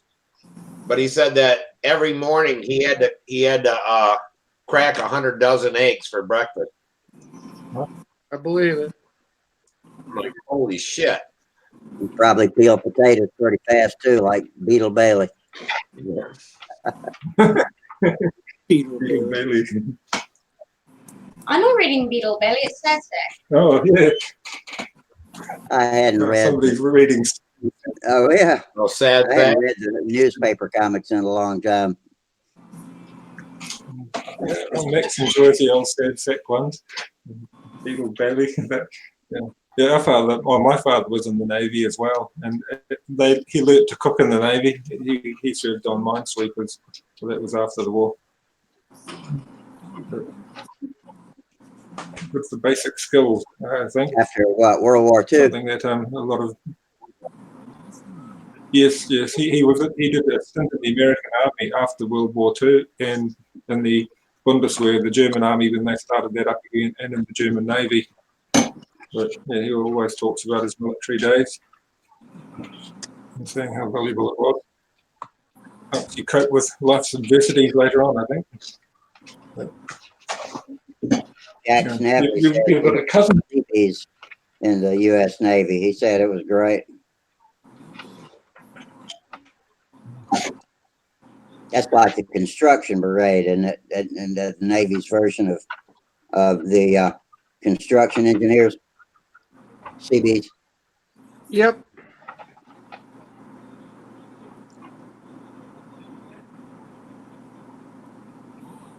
Well, we might head off now. I know Otto wants to do some other bits and pieces, but I'm just happy that we're able to come on and say hello and get a reasonable connection. And Yeah, hopefully y'all got a we'll pretty good catch up. connection tonight. Sorry you've been having trouble. There was one night when nobody could get in. One of those first nights after I came back, and it was disappointing because you know, I was trying to get started again and couldn't talk to anybody. I'm glad it's doing better now. Yeah, that's good. Well, thanks very much, Rusty, and I hope to see you all again, and bid you all good evening. We'll be here. And by the way, I our want to see some 200th, pictures. Oh, he's already gone. 200th show is coming up the first week of November. This is This is the show number 197 right now. Wow. Damn. We'll have to all try again. Yeah. Okay. Well, good night. Good night. Bye. Hey, guys. Yes. So, Steve, what are you working on? Oh, I'm working on a. Wait on. I'm working on a Usama and then a Oriental. Oh, is that skeleton you got behind you? Yeah, that's gonna be Sam's. Nice. Nice. So, Nice. What do you, but I haven't. Between working on cars for my mom and Samantha, and taking my mom to doctor's appointments, I think I've in the last week I spent like an hour is all working on airplanes. So I'm hopefully that all this stuff's going to be done, and because tomorrow I'm going to take my mom's car in and see if they can fix the exhaust, because after working on it for 2 days, it's louder now than it was when I started. Must have a bad muffler bearing. Yeah. What it was, I bought a replacement part and it wasn't bent right. So I was heating it up and trying to get it and stuff. And I figured the last bend, I would heat up the pipe and draw it up with the bolts. And I'll be damned if I didn't snap one off. And I'm like, I'm done with this son of a bitch. I'm taking it in. I'm just too old to be working on my back on the ground, you know, with the car up in the air, fucking 8 inches, you know, and sliding under there, and trying to weld upside down. And I can do it, but my back gets hurting so bad that I had to keep crawling out. And Steve, I've been too old for that shit for a long time. And I'm only 54. Okay, let's have a little trivia game here. Let's All right. see. Identify the motor. I got it. That's an evolution motor. Hang on, I gotta click No. that up now. Here, hang on, just a second. that looks There we like go. to me shit. I don't Like know a that one. 28. Well, It's a glow engine with no cylinder. Oh, it's a K&B. Is that a K&B, Mike? Ding, ding, ding, ding, ding. Steve Hines gets it. That's a K&B 28. All right. And that's what happens when you Oh, drive one straight down into the asphalt on the L pad at the Nets. oh wow. Yeah, that I think should the do it. The crank is LPAD still do good. that. I think the what crank is it now? What's that? What is it now? It's a K&B 0. There's no cubic inches left. Well, it's a K&B. It's a Paperweight. K&B 14. It's half a motor. K&B 14. Now it's a K&B. It's a K&B paperweight. Yeah. Hey, you know what though? I bet I can put this in the cylinder head, which I've got in a box over there. I bet I can put this on eBay for a parts motor, and somebody will pay me $20 for it. How much you want to bet? Somebody Hey, Mike, I'll bet Somebody you needs $25 back- you send it to me. I'll weld it back together. Yeah, you will. Somebody That needs was- a crank or a back plate or a head or something, because the head's actually fine. The head's fine. Well, what's funny I've was done there at the net, I seen Sam, and I'm like, what happened? He says it went straight in, and the piston was out on the pavement. He said. He started laughing. Yeah, it was like 20 feet away from the airplane, man.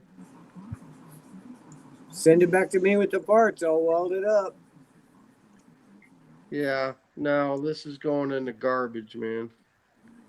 I would put it on the workbench as a paperweight. Yeah. Yeah, it's Along hard to with believe.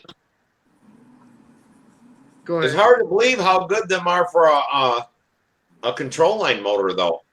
Dick They're was great, running a man. bunch of them, that and that Brat 28. Man, them things really pull good. They do. They weigh less than a 30 Fox 35. They run better than a 35. They got a little more oomph than a 25, and they'll swing a 10.5 prop, man. Like no problem. Yeah. 10.5, no problem.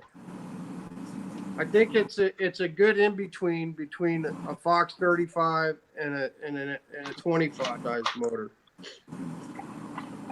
Hey, Mike, how many Fox 35s do you have? 0. I've got Really? one. I I've sold got 135 and I've got them, 236 seconds. I sold them all on eBay last year, Jeff. I think I have one. I kept one, a really nice slant head 35 that Tom Weedman gave to Sam. I kept that one because it's a good runner. But all the other ones I had, I put them on eBay, and they went anywhere from $25 to $50 depending on condition. I got tired of mixing up special fuel, man. I got to carry different fuel for the Foxes. I don't want to do that. That's a. I mean, as it is. I would trade my wife for a Fox 35 right now.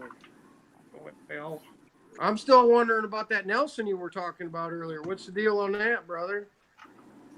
Nelson got sold. Okay. I'd have given you.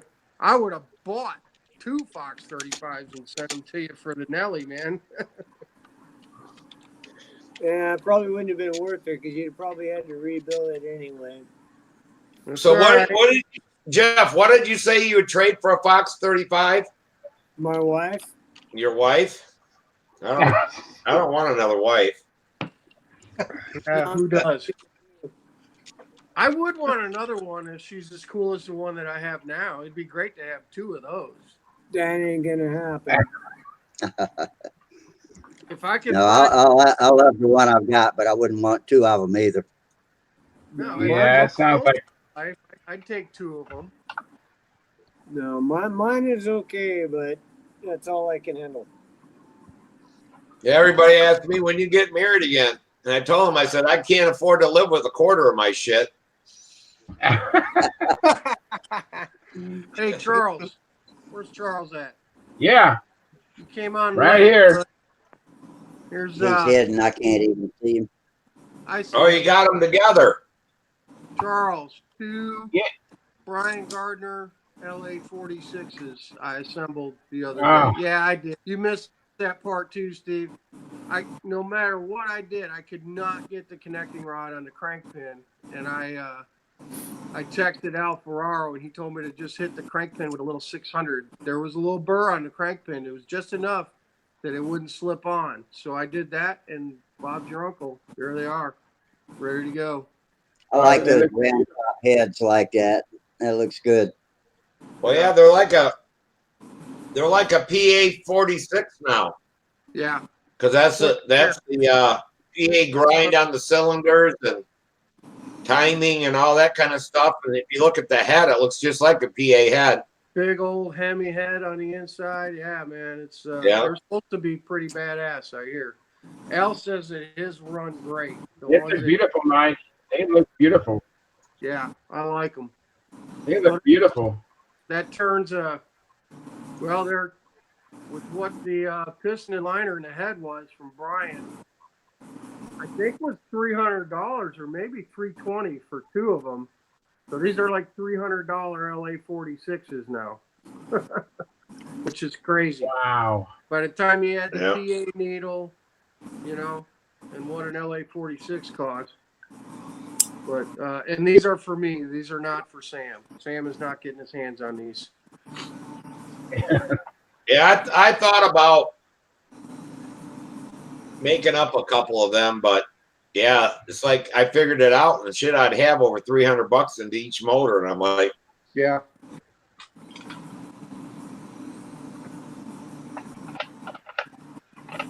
I'm worth it. Yeah, you're worth it. I'd try to find a couple more cases, and then them damn motors will last you for the rest of your life. That's what I think. That's what I hear. They'll. Yeah, the only thing that'll wear out is that bushing in there, unless you have a, a machinist. Now Dick cuts them out and puts in new ones, but if you have a machinist down there, they can take out that old bushing and press in a new one. So. Well, I don't think I'll. But yeah, I just have anyway.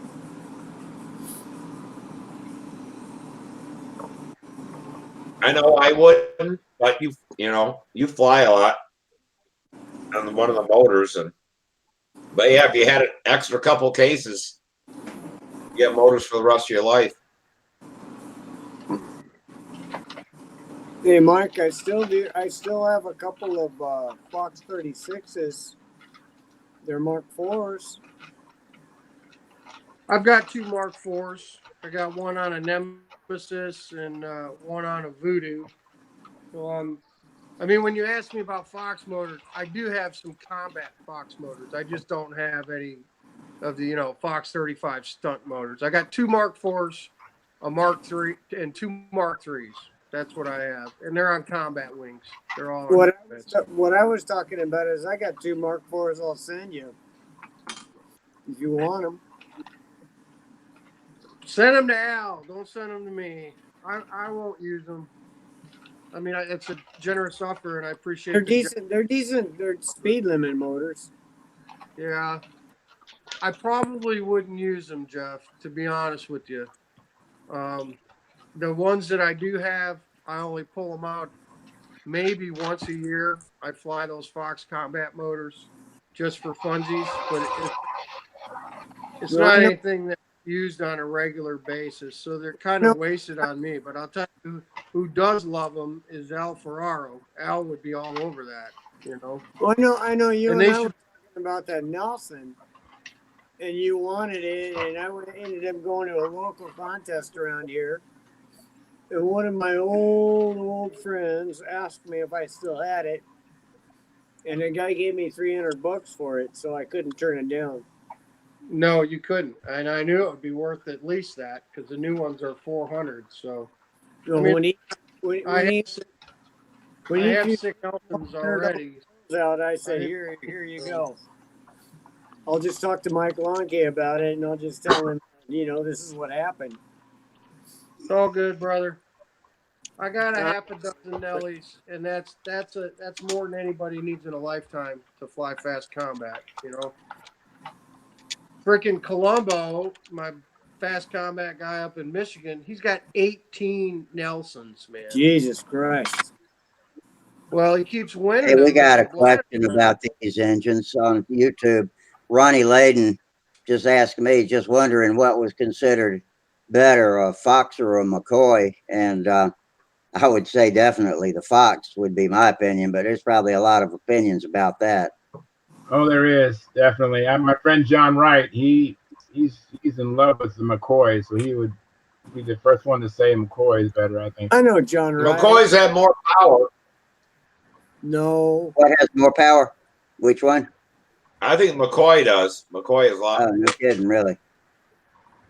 Fox has more power. McCoy is heavy. No way McCoy had more power than a Fox. I have a McCoy 29 that nobody could believe how much power it had, how big a prop we were sticking on it. Well, the thing about it is I've heard McCoys are so unpredictable that whatever you take out of a box, one box might be completely different from another brand new, and Fox is more consistent that way. I have, don't know. I'm not an expert on the old Steelies. yeah. Well, that was a thing about them wearing out. But Well, Gary Lutz, he has a couple of them that he's ran. He has one since he's from a kid, and he said he learned a long time ago with his dad that on a brand new McCoy, you take and you break the edge of the piston with a file or The sandpaper top of or the whatever. crown, you mean around the crown? Yeah, around the very edge. Yeah. They said what happens is that when they heat up, that real Yep. sharp metal edge They'll go. will wear the cylinder out. But if you break that edge a little bit, just a touch, it won't do that. And they run forever then. But all mine are used, so I have one brand new 35 that I'm going to put a Series 21 piston in it and see how that, Al Ferraro swears by it. Says the best run 35 he's ever ran. Yes, So, he does. we'll see. That's the Lightning McCoy, right? Yep. The Lightning 35. I got a Lightning 35 and a Lightning 40 that I'm going to do that to. The bitch is making a muffler for them. Are those combat engines or stunt engines or what? They're old stunt engines, but they don't have muffler lugs. Yeah. So You gotta strap them on. yeah, what's his name here in Michigan? He showed me how to make a muffler for him. It's really cool. You take one piece of aluminum and you make it like a P or a double I guess. And you bend that so it's the same size as the muffler lug that comes out. Then you take another piece of aluminum and go over that and rivet it, and that'll slide over, and a little spring to hold it on. And that eye you bend down the front, and that makes the end of it. You drill some holes in it. The thing works great, but I've never tried to do it yet. One of these days, I'm going to make up some wooden plugs and bend aluminum around them and see if I can't do it. But yeah, that's the thing with McCoys is anymore you got to have mufflers, and there's really not a good way to put a muffler on them. Yeah, some of them, they're just not happy with a muffler. Get too hot. Yeah, and that was the problem with McCoys anyway. They wore, and then you put a lot of heat in them, and they're toast. Yeah, so literally. Yeah, and oh god, I can't. He always has like a party there after something. I can't think of his name, but he makes them like twice as long, and he runs them, and they don't affect his engine, get it hot. But yeah, you get them hot, and they don't last long. I like the Japanese engines, the OFs for my level of flying anyway. So. Well, you can't beat that old OS S35. That's the best motor they ever made. Yeah. I love the Max S35 too. It's not as powerful as the FP or the LAs, but there is no such thing as a LA 35, is there? But no, I was talking about the S35, the old one. Yeah, I like that. It brakes 4.2 brake like a Fox 35 does without the burp. Yeah, it's a very nice engine. I flew one at Brodax. The plane I flew at Brodax, it was a Tudor, the original Tudor with a 35S. Oh, is that what that plane had? Yeah. That gold plane that had a 35S on it. I got a brand new one in the box, but no muffler. And that's the same thing there. You got to come up with a muffler for them. Doesn't it's worth it. Doesn't the Thunder Tiger 36 muffler fit the OS 35? Because Ron Colombo had an OS 35 at Huntersville, and I gave him a tongue muffler for it. And it's the Aero Tiger or the Thunder Tiger 36 or the Super Tiger G34. That's the same bolt pattern. And I gave him a tongue muffler for his OS 35, and it fit. It's the same. Yeah, that's right. I'm pretty sure. Yeah. The one I have has no ears on it to bolt anything. It has one like a screw right dead center. Okay. You Well, get if it doesn't have ears, Columbo had one with ears. Oh yeah, this one I doesn't did- even have ears on it. Yeah. It just Yeah, it the S has, doesn't have ears. huh? The S doesn't have the ears. No, it just has a hole. It has a threaded deal in the center. So there must Right. have been one screw that hooked it on, but I don't have one of the mufflers, so That I hole in think the the center Thunder of the Tiger exhaust is was like for the FP. I think the Thunder Tiger is like the FP case. that Go ahead, hole in the Tom. center of the exhaust was for a exhaust baffle on the RC engine. oh okay. It was Yeah. linked to the throttle on the carburetor. Had a little linkage that would open and close a baffle over the exhaust. Yeah, I've seen that. I've That was never. One. before mufflers. Yeah. Well, I know that I know what it was for, but somebody at one time made up mufflers for them, and that's how you held it in place.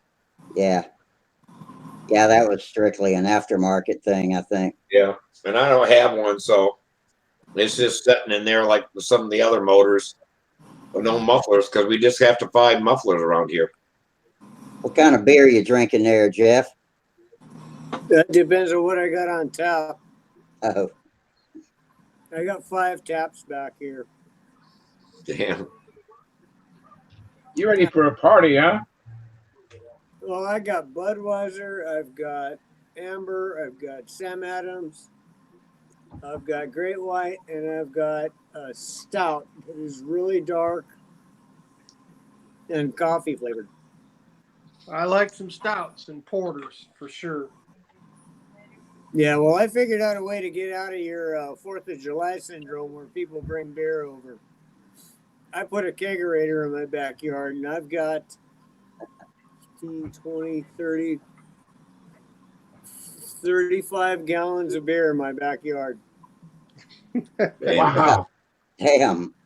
Yeah, the first kegerator I ever saw was when I was in college, and my next door dormitory friend went out and rented a dorm fridge and knocked a hole in the top of it so that you could put the tap in it, and it fit a keg. It fit one of those pony kegs perfectly, and that was pretty good. I think that thing lasted for years. No, my kegerator is 4 feet tall and 6 feet wide. Holy shit! And I got room for, I got 4 5-gallon kegs and a 15. Then I got a 2-foot section on the other side that I can just chill glasses in. So I always have a cold glass. We're dealing with a professional beer drinker here. You definitely love beer. That's for darn sure.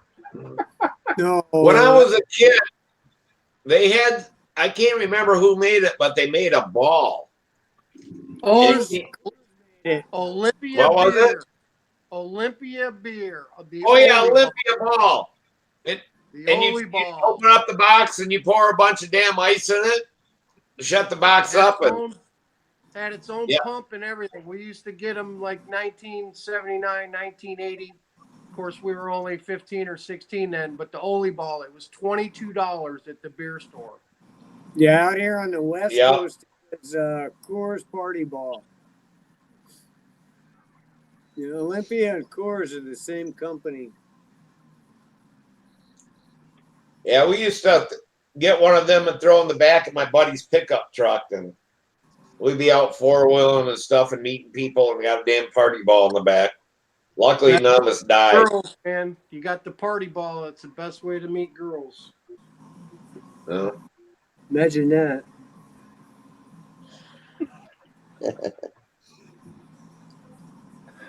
That's funny. Now it's just something that I just do out of basically boredom or laziness. I got it right here, so I just go for it. Charles, what are you working on these days? I missed the earlier conversation. You building something? I'm building a Strega, but I haven't touched it in a couple of weeks. Life Actually, getting more in than the a couple way of weeks. Might have been a month since I've touched it. Life getting in the way of modeling. We just gotta shame him some more, Yeah. so he'll start again. Yeah. And then he gets he doesn't get on for a few weeks, and then Hey, I'm telling you, I am so motivated. I just got a few hurdles to jump over, and then I'll be building big time because for sure next year I'm gonna have a plane and get appearance points and have a better flying plane, not just the appearance points, but a better flying plane too. So, yeah, it's I'm just gonna transition away from these ARFs I've been flying and other people's planes I've been flying, maybe with the exception of Sparky's plane. I'm talking about the other planes that have been given to me, not lent. But yeah, So this Strega is a kit, not an ARF, right? it's a kit, and I'm to expedite it. I'm building a fuselage from the kit, but I also have an arc. I have a Strega arc. I'm going to take the wings out of that. All right. Because Yeah. you have one prefab part. You're going to re-rig the control system in the wing? I didn't hear you quite. Use it as is. I don't know. It's the kit. The arc has the 2 wing panels, so I already have a Tom Moore's control system already ready to go in there, but I haven't started on the wings yet. Yeah. So I'll see. It all depends upon if the measurement between the pivot point and the bell crank is okay, because the bell crank looks okay. I think it's one of those phenolic ones, if I remember correctly. It shouldn't be too heavy.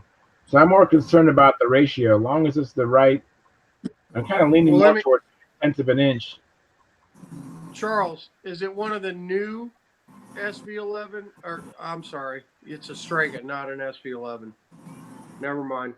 But it's one of the newer ones, because my Strega ARF is the old one, and this Strega ARC is a new one where the wings in two pieces. Did Randy have anything to do with the new Stregas like he did the SV11? Because the SV11, I doubt it. Pretty nice. It's got updated control systems and ball links and a phenolic bell crank and all that stuff, and it's a 2-piece wing as well. Because I got one. Well, the SV11 is a Randy Smith design. Right. And the Strega is a Wendy Wanowski design, so I doubt Randy would have anything to do with Wendy Wanowski's design. Right, you're right. I just thought since Brodak did it, maybe they took a page from Randy's update on the SV11 and threw it in towards the Strega. I can tell you right now, no, they didn't, because I built one. And it's okay. It needs a little attention.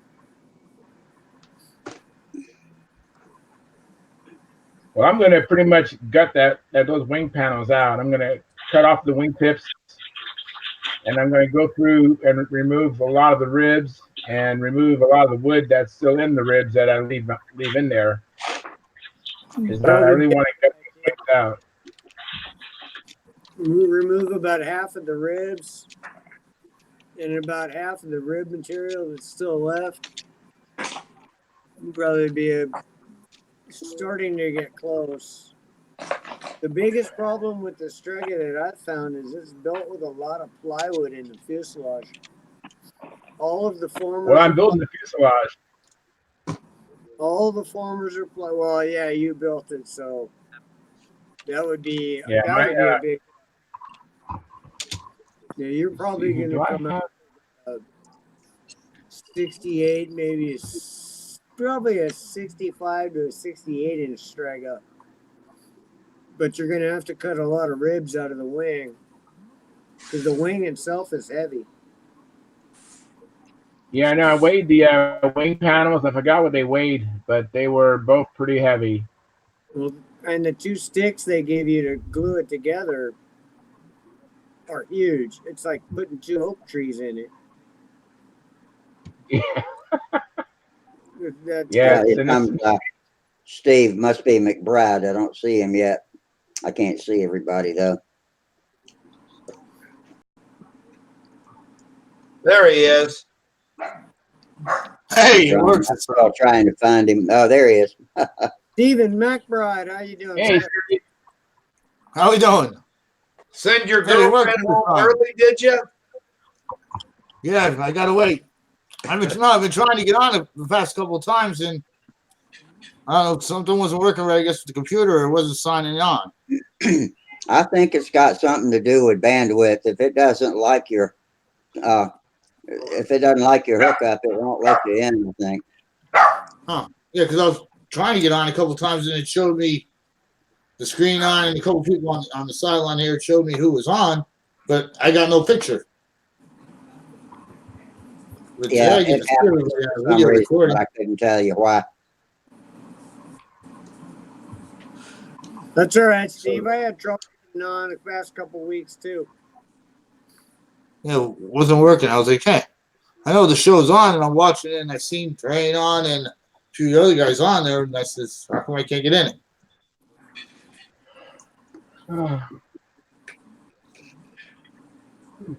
There he is. There Hey, it is. Joe. Yeah. I had to wait for you before I started yawning, Steve. Or Steven. How is everybody? I'm We're doing good. good. I'm good. Good.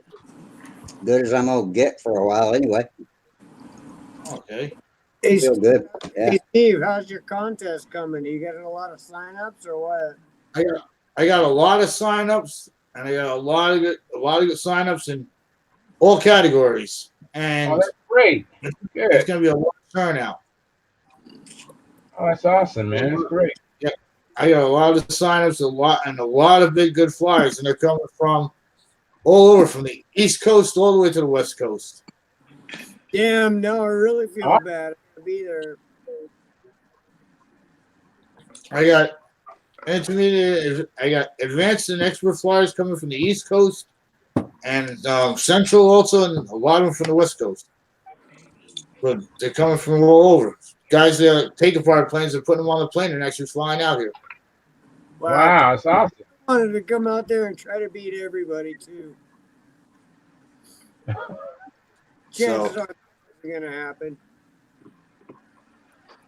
No, but I'm getting a lot of pre-registrations, a lot of signups. The room reservations are going quick. I got a call. That's what I was telling everybody, contacting everyone to make your room reservations, because the one I have at the Rampart with the $69 value, those are limited. I think he's only got. He called me up yesterday and he told me there's only 2 rooms left on that one. So everybody else from there has to go to the other place, which is a Holiday Inn, where I have the special room rate set up there. Oh, that is great. And that place is booking up. And I'm telling people to do that because I found out now some other organization is doing some other type of event here in town, which is not uncommon. There's a lot of events constantly going on out here in Vegas, but there's another event, and the people are booking up the rooms left and right out there. So I'm telling everybody to make sure you book your room reservation. Don't wait till the last minute on it, which is not too far away. It's only 2 weeks away. Yeah. Yeah, my wife and I were looking forward to coming out there and seeing you, but we had some family issues back east and had to do some traveling, and that kind of chopped into the budget. Sure. Well, the people are liking the Rampart where I set up that room reservation because they found out they actually called the JW Marriott directly at the hotel and wanted to book the room and said, "Oh, I want to book the room. I'm going to the Las Vegas Circle Burners event." They found out the rooms that I actually have blocked out at $69 a night, or a $350 a night room. Yeah, Wow. I've seen that on Facebook. That's a hell of a deal. Yeah, it's a $350 resort night room. These are high quality rooms, and the guys hooked up really well. They're $69 a night. It's a hell of a deal. So I had to tell everybody, no, you have to contact this contact person here, who's my host, and he will get you in on that rate. Yeah, it's He will book the fantastic, room man. for you. Wish I was going. I really do, but I can't. Sure you can. Charles, me and you are supposed to go up there together. I'm rubbing 2 nickels right now, man. I can't find another nickel to rub. Let me see. I got 1 nickel here. I got 2 nickels. I got a couple dimes. Yeah, I know. It's here. How many more nickels you need? I got a drum full of them. That's right, Charles. I heard that. I have my son's birthday is this weekend as well. I guess I went to a contest a couple weeks ago, and so I don't have any money. Yeah, how did that go? That was the Golden State, right? Yeah, that was a little bit lower turnout, but I mean, in advance we still had nine people. I don't know how many was in expert, but of course more than that. I heard y'all didn't have but just a handful of people in beginner and intermediate. I don't remember beginner or intermediate. I don't really even remember experts. When I'm there, like let me tell you what happened to me. When I first get there, I'm so excited I'm trying to burp my motor and I flood the motors. I'm just excited. Then I get to the line and I give the judge about to give the judge the signal, and I use a rubber hose that Sparky taught me how to start his Junar, and I threw the hose into the wing toward the covering. Oh, damn. And so I'm like, yeah. And so then I go, oh crap! I took an attempt. Now, mind you, it was fair winds at that moment. It was fair winds. So I dropped down 2 contestants, tape up my covering on my wing, come back, and now the wind is blowing. And so I still had a great time because actually I was really emboldened against the wind. I really flew. I think I recorded 13-mile-an-hour wind gusts, but I've seen some gusts that were faster than that, but I didn't get a chance to record those. And I flew in the wind, and with an 80-ounce airplane, I did pretty good. Have you got one of those little pocket anemometers to measure the wind with? Yeah, pretty cool. They are. It was consistently around 9.5 miles an hour, if I remember correctly. But then the wind gusts were 13 and above. I just recorded a 13-mile-an-hour wind gust. 13 and above wind gusts. That's where it gets tricky. Yeah, it's hard to know what it's doing 60 feet high off the ground too. Yeah. But it was it's one of my favorite contests. I mean, the Nats to me is the best, but the Golden State is real nice, and I'm sure Steve and Ruben are going to have a nice contest too. So I wish I was there, but I know it's going to be. It sounds like you're getting a good turnout, so it should be a great contest as well.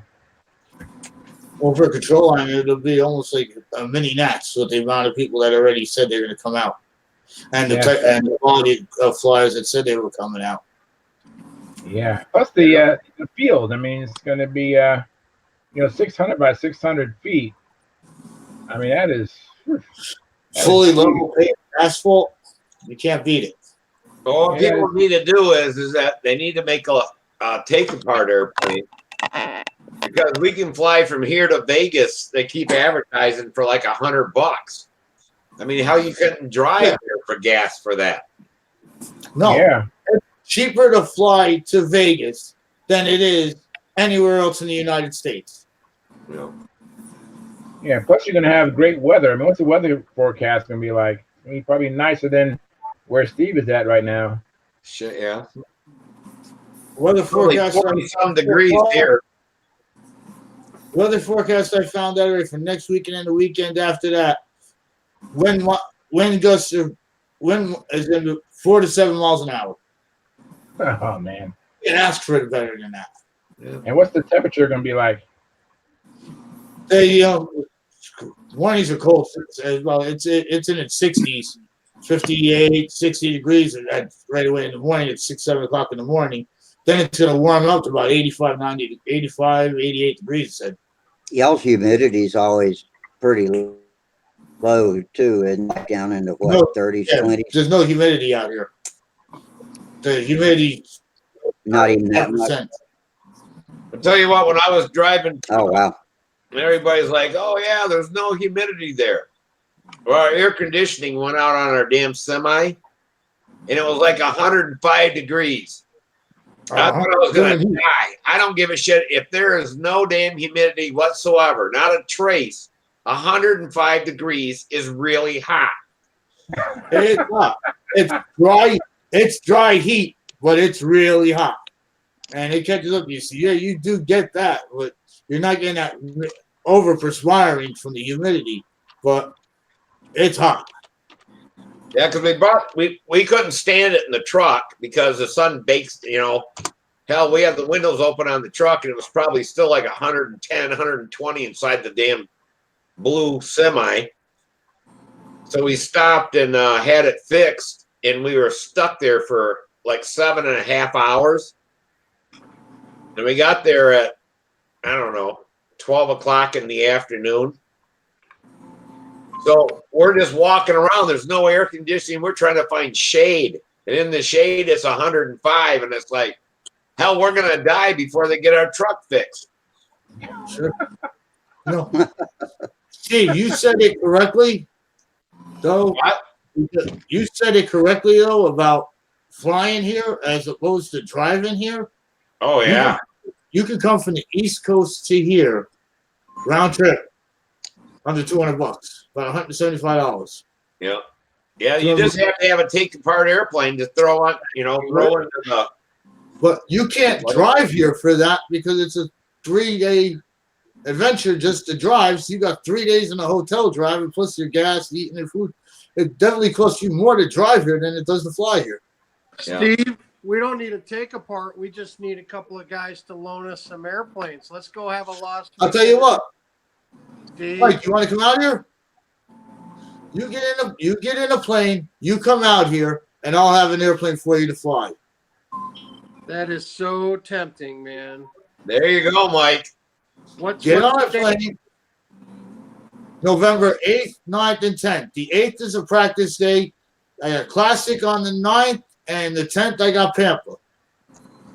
You're probably due for a vacation by yourself, Mike. You get I got the application there on the website and so forth. You send that. You tell me you're going to commit yourself. You're going to come out here. Get on a plane and come out here. I got a plane for you to fly. I could probably work that with the wife pretty hard, man, because my mother-in-law's coming for a week at Thanksgiving. So I could say I need a little time to myself before my mother-in-law gets here for a week. There you go. You got it. Last year's contest, I did that, and I did that on actually both years. Last year's contest and the year before, which was the first year we had. I had guys come out actually from the East Coast who came out here and said, I want to see your contest. I want to see your contest and so forth. And I said, yeah, well, do you want to fly? They said, yeah, well, I can't bring my airplane. I said, when you come here, as long as you have your AMA card, you pay your entry fee. I got a plane for you to fly. And I had a plane. I brought an additional airplane. I brought an extra airplane to the flying site, and I let everybody fly. That's awesome. Which plane was that? Thunderbird or what? No, I got an Intrepid. Oh, the Intrepid. Okay. I had quite a few guys. They flew my Intrepid, and I let them fly my Intrepid the first year. I let them fly it the second year. I bring that airplane out. It's a great flying airplane. It runs with a Rojet 76. That plane cuts through the air with no problems. I just bought that kit. I just bought that kit from Randy this summer. Did you? Nice airplane. Yeah. Well, it's like the SV20. It's exactly basically like the SV22. He just made it a more sporty tail section, sporty section. Says it's like the SV23, which I didn't see much of, but he said it's like the SV23, but it's an SV22. This is a more sporty look to it, and that's why I liked it. And that's why I built it. I built the Intrepid because of it's more what you said. What's that? What'd you say, Steve? Has a more sporty look to it. And that was sporty. Okay, I thought you said more sporty. No, you changed the nose moment a little bit. but he changed the tail section and gave it more of a dynamic on the tail section. He gave it a more sporty look to it. Other than that, the wing is the same. The wing is the same as an SV22. Wow, that's probably a really good flying plane. I like the plane your dad built, the white Strega is what I call it. It flies nice. I don't know how good this is going to show. The Strega's but there's a picture of an Intrepid, Charles. Yep. Oh wow, nice. That's Randy's picture that he has of the Intrepid. Yeah, well, that's the kit I bought from him at Joe Nall this summer. Oh, very nice. I have never paid $300 for a model airplane kit in my life. So, but that's the Intrepid XL, right? Yeah, that's the same one I got. Yeah. You want to come out and fly that? You want to see what it flies like?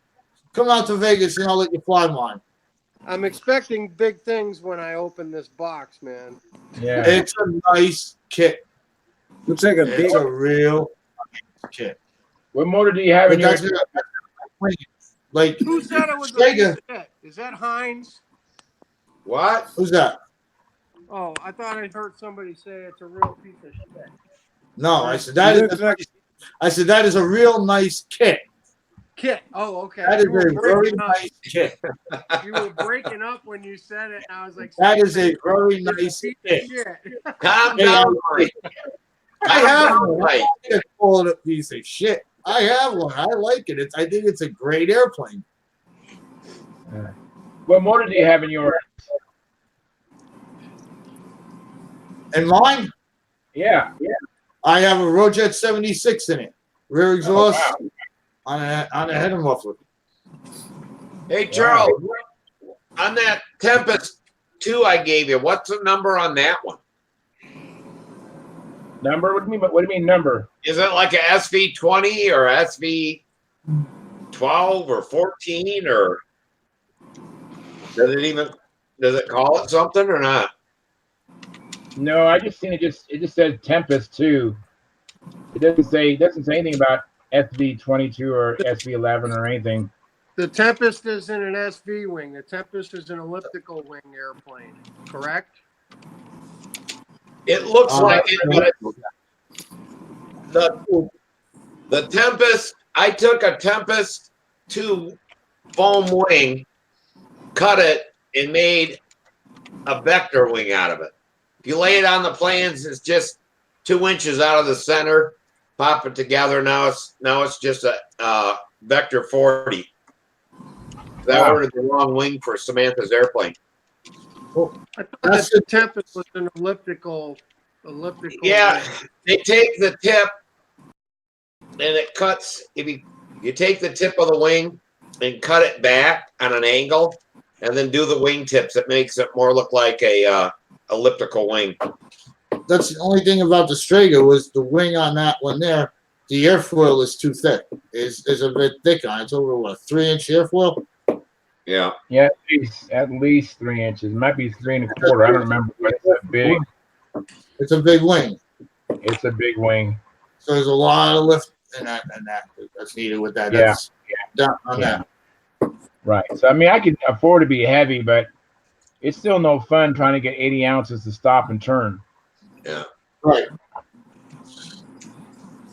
Yeah. So and plus, I think I don't know. I'm looking forward to this Strega I'm building, and then I'm gonna I got the Tempest to build and the Stunthangar, so I'm gonna be flying some nice airplanes from here on out. The one I have, it's 72 ounces, and it has no problem getting out of its own way going through the air with that Intrepid. Yeah, I'll say that Tempest 2 kit of Randy's was one of the nicest kits I ever seen. But it came with the landing gear and all that kind of stuff, and it's a super nice airplane. So Mike, I look forward to it, Steve. Building the Tempest 2, I do. I have the Stunthangar and the Tempest 2 are the 2 planes I'm really looking forward to. The Strega I'm just building because I think I can do it quickly. because I'm going to take the wing out of the arc. Yeah. And that's the reason why I'm going that direction, just for expediency. Well, when you build that kit, it'll be the most expensive SIG kit you ever built. SIG cuts all of Randy's kits for him. Well, I'm gonna really? make it. Mike, as I made this offer for you, Mike, I want to make this announcement to anybody listening, watching on this show. You don't have a plane to fly, you come out. I'll have that Intrepid there. Go out and fly it. You want to enter an advanced or expert? You need a plane to fly, and you come out here. I got a plane for you. That's awesome. Come out and fly my plane. So, you interested, Mike? Sounds like a generous offer. That's pretty cool, Steve. Well, yeah, I'm interested. I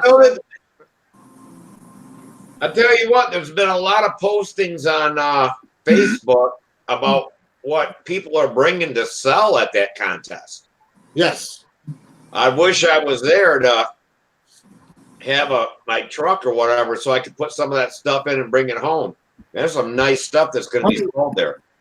One of our lifetime members and help sponsor to get this event together, Kevin McElroy, is going to be out there, and you see those kits that he all has there. He's selling those kits, $50 a kit. You can't beat the built airplanes he has. He's giving them away, man. Yeah. Yeah. Built airplanes, and he's got those kits there, $50 a kit. What he's giving away and so forth. He donated money to the event so that we can safe off the perimeter of the contest, and he's a lifetime member with the club. And if he comes out and he wants to fly, I'll let him. He's guaranteed to fly. He's got a free membership to that for the generous offer we got from him to work for this event. He will be out there. It's definitely worth seeing, even the merchandise he has that he's going to sell. It's unbelievable. Yeah, if I didn't have so much stuff going on with my mom and stuff like that, I was going to drive out, but it's well worth the event. This is going to be our best event we've ever had. That was going to be my vacation for me now that I'm an empty nester and stuff, but I just got so many doctor's appointments and stuff to have to take my mom to that it ain't going to happen this year, but hopefully this will be behind us here before very long and life will get back to normal. Yeah, hopefully. Hey, how's Dick doing, Steve? He got some good news that none of the cancer is in his lymph nodes. They put off his chemo, and they wanted to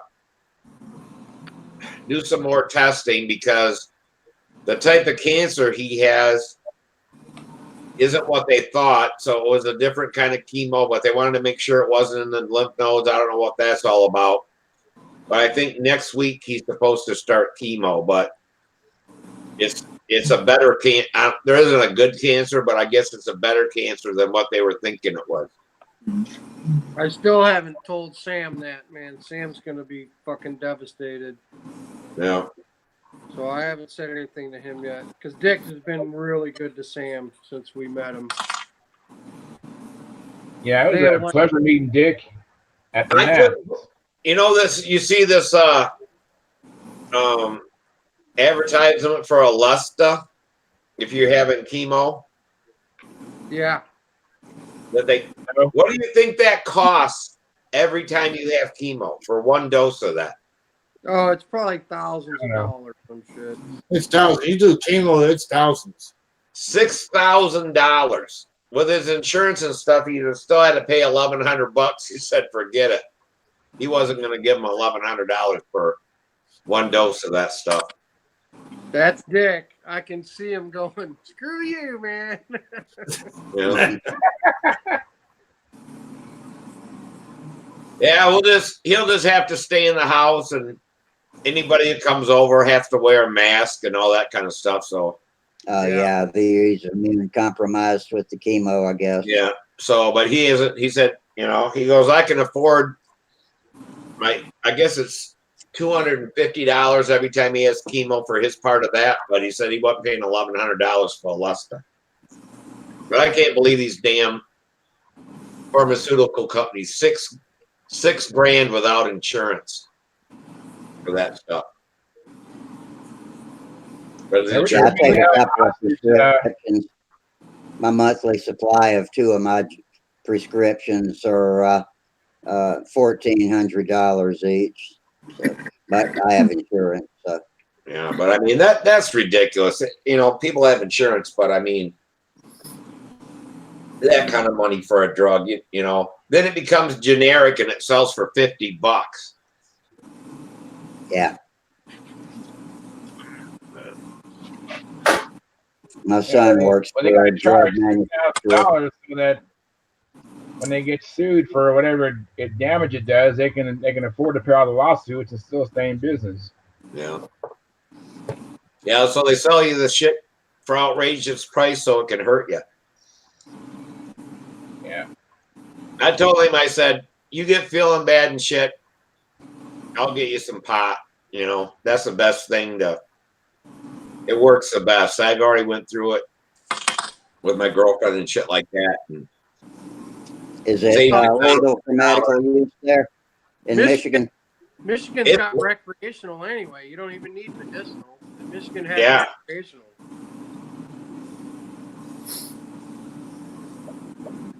You can't buy it, but if somebody gives you less than an ounce, you're good to go.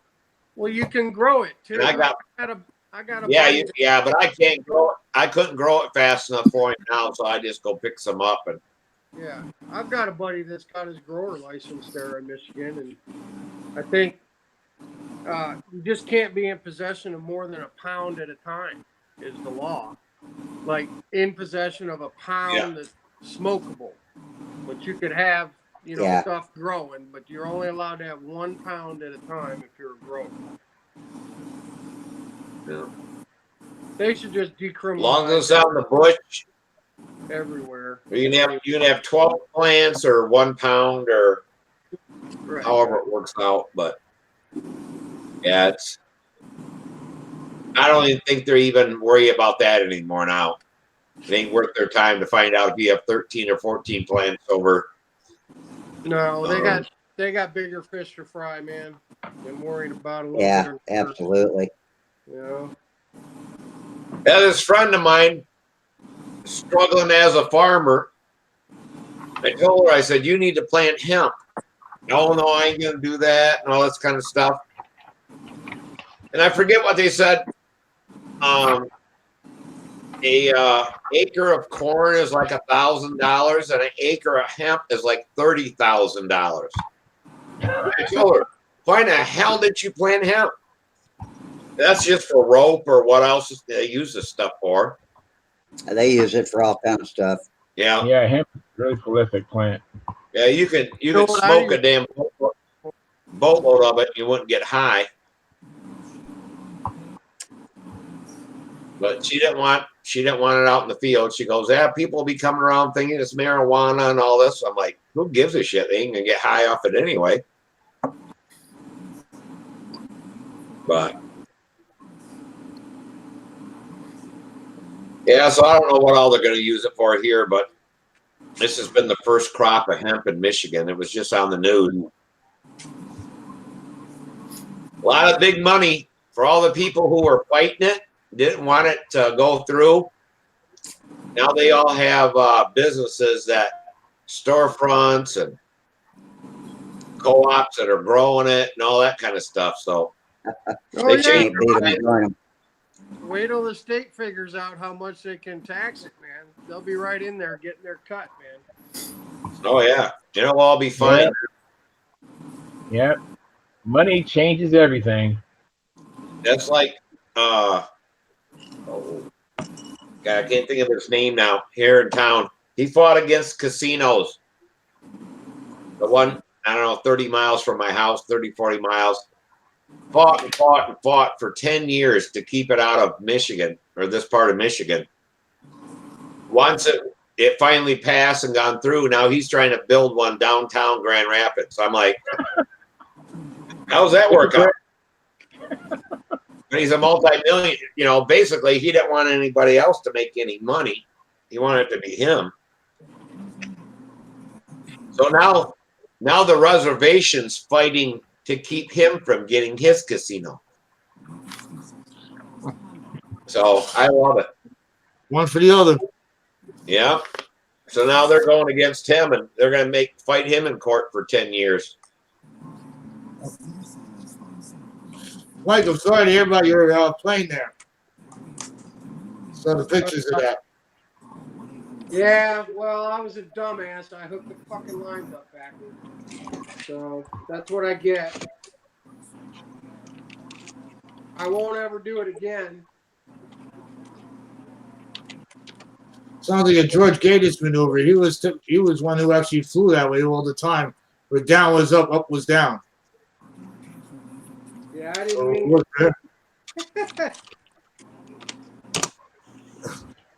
Yeah, Well, I'm getting out of here. It's after 12, and I gotta see if I gotta work in the morning or what's going on there, because I had the whole day off and I never talked to anybody. We got out so late out of the hospital, so I'll see you Friday. All right, Steve. Take care. All right, Steve. See you. Good to see you again. Yep. Air, wind, tight lines. Yep. Take her easy. Have a good night. All right, good night.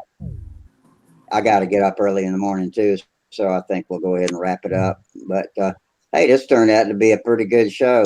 Appreciate all y'all coming, and you can hang around. You can hang around and chat as long as you want. I'm gonna shut down the YouTube feed in just a minute here, though. But all you guys out there on the tube, thanks. We had a good crowd out there, and so y'all come back Friday, and I hope everybody has a great week. And so I'm gonna stop the stream now. But great show. I appreciate y'all coming, and appreciate our new. Wait a minute, I'm getting hung up. Appreciate our new member, Tom. Glad you finally joined us with your camera. So come back and see us again Friday. And until then, fair winds, tight lines, and we'll see y'all later. Tight lines. Good night. Ending the stream.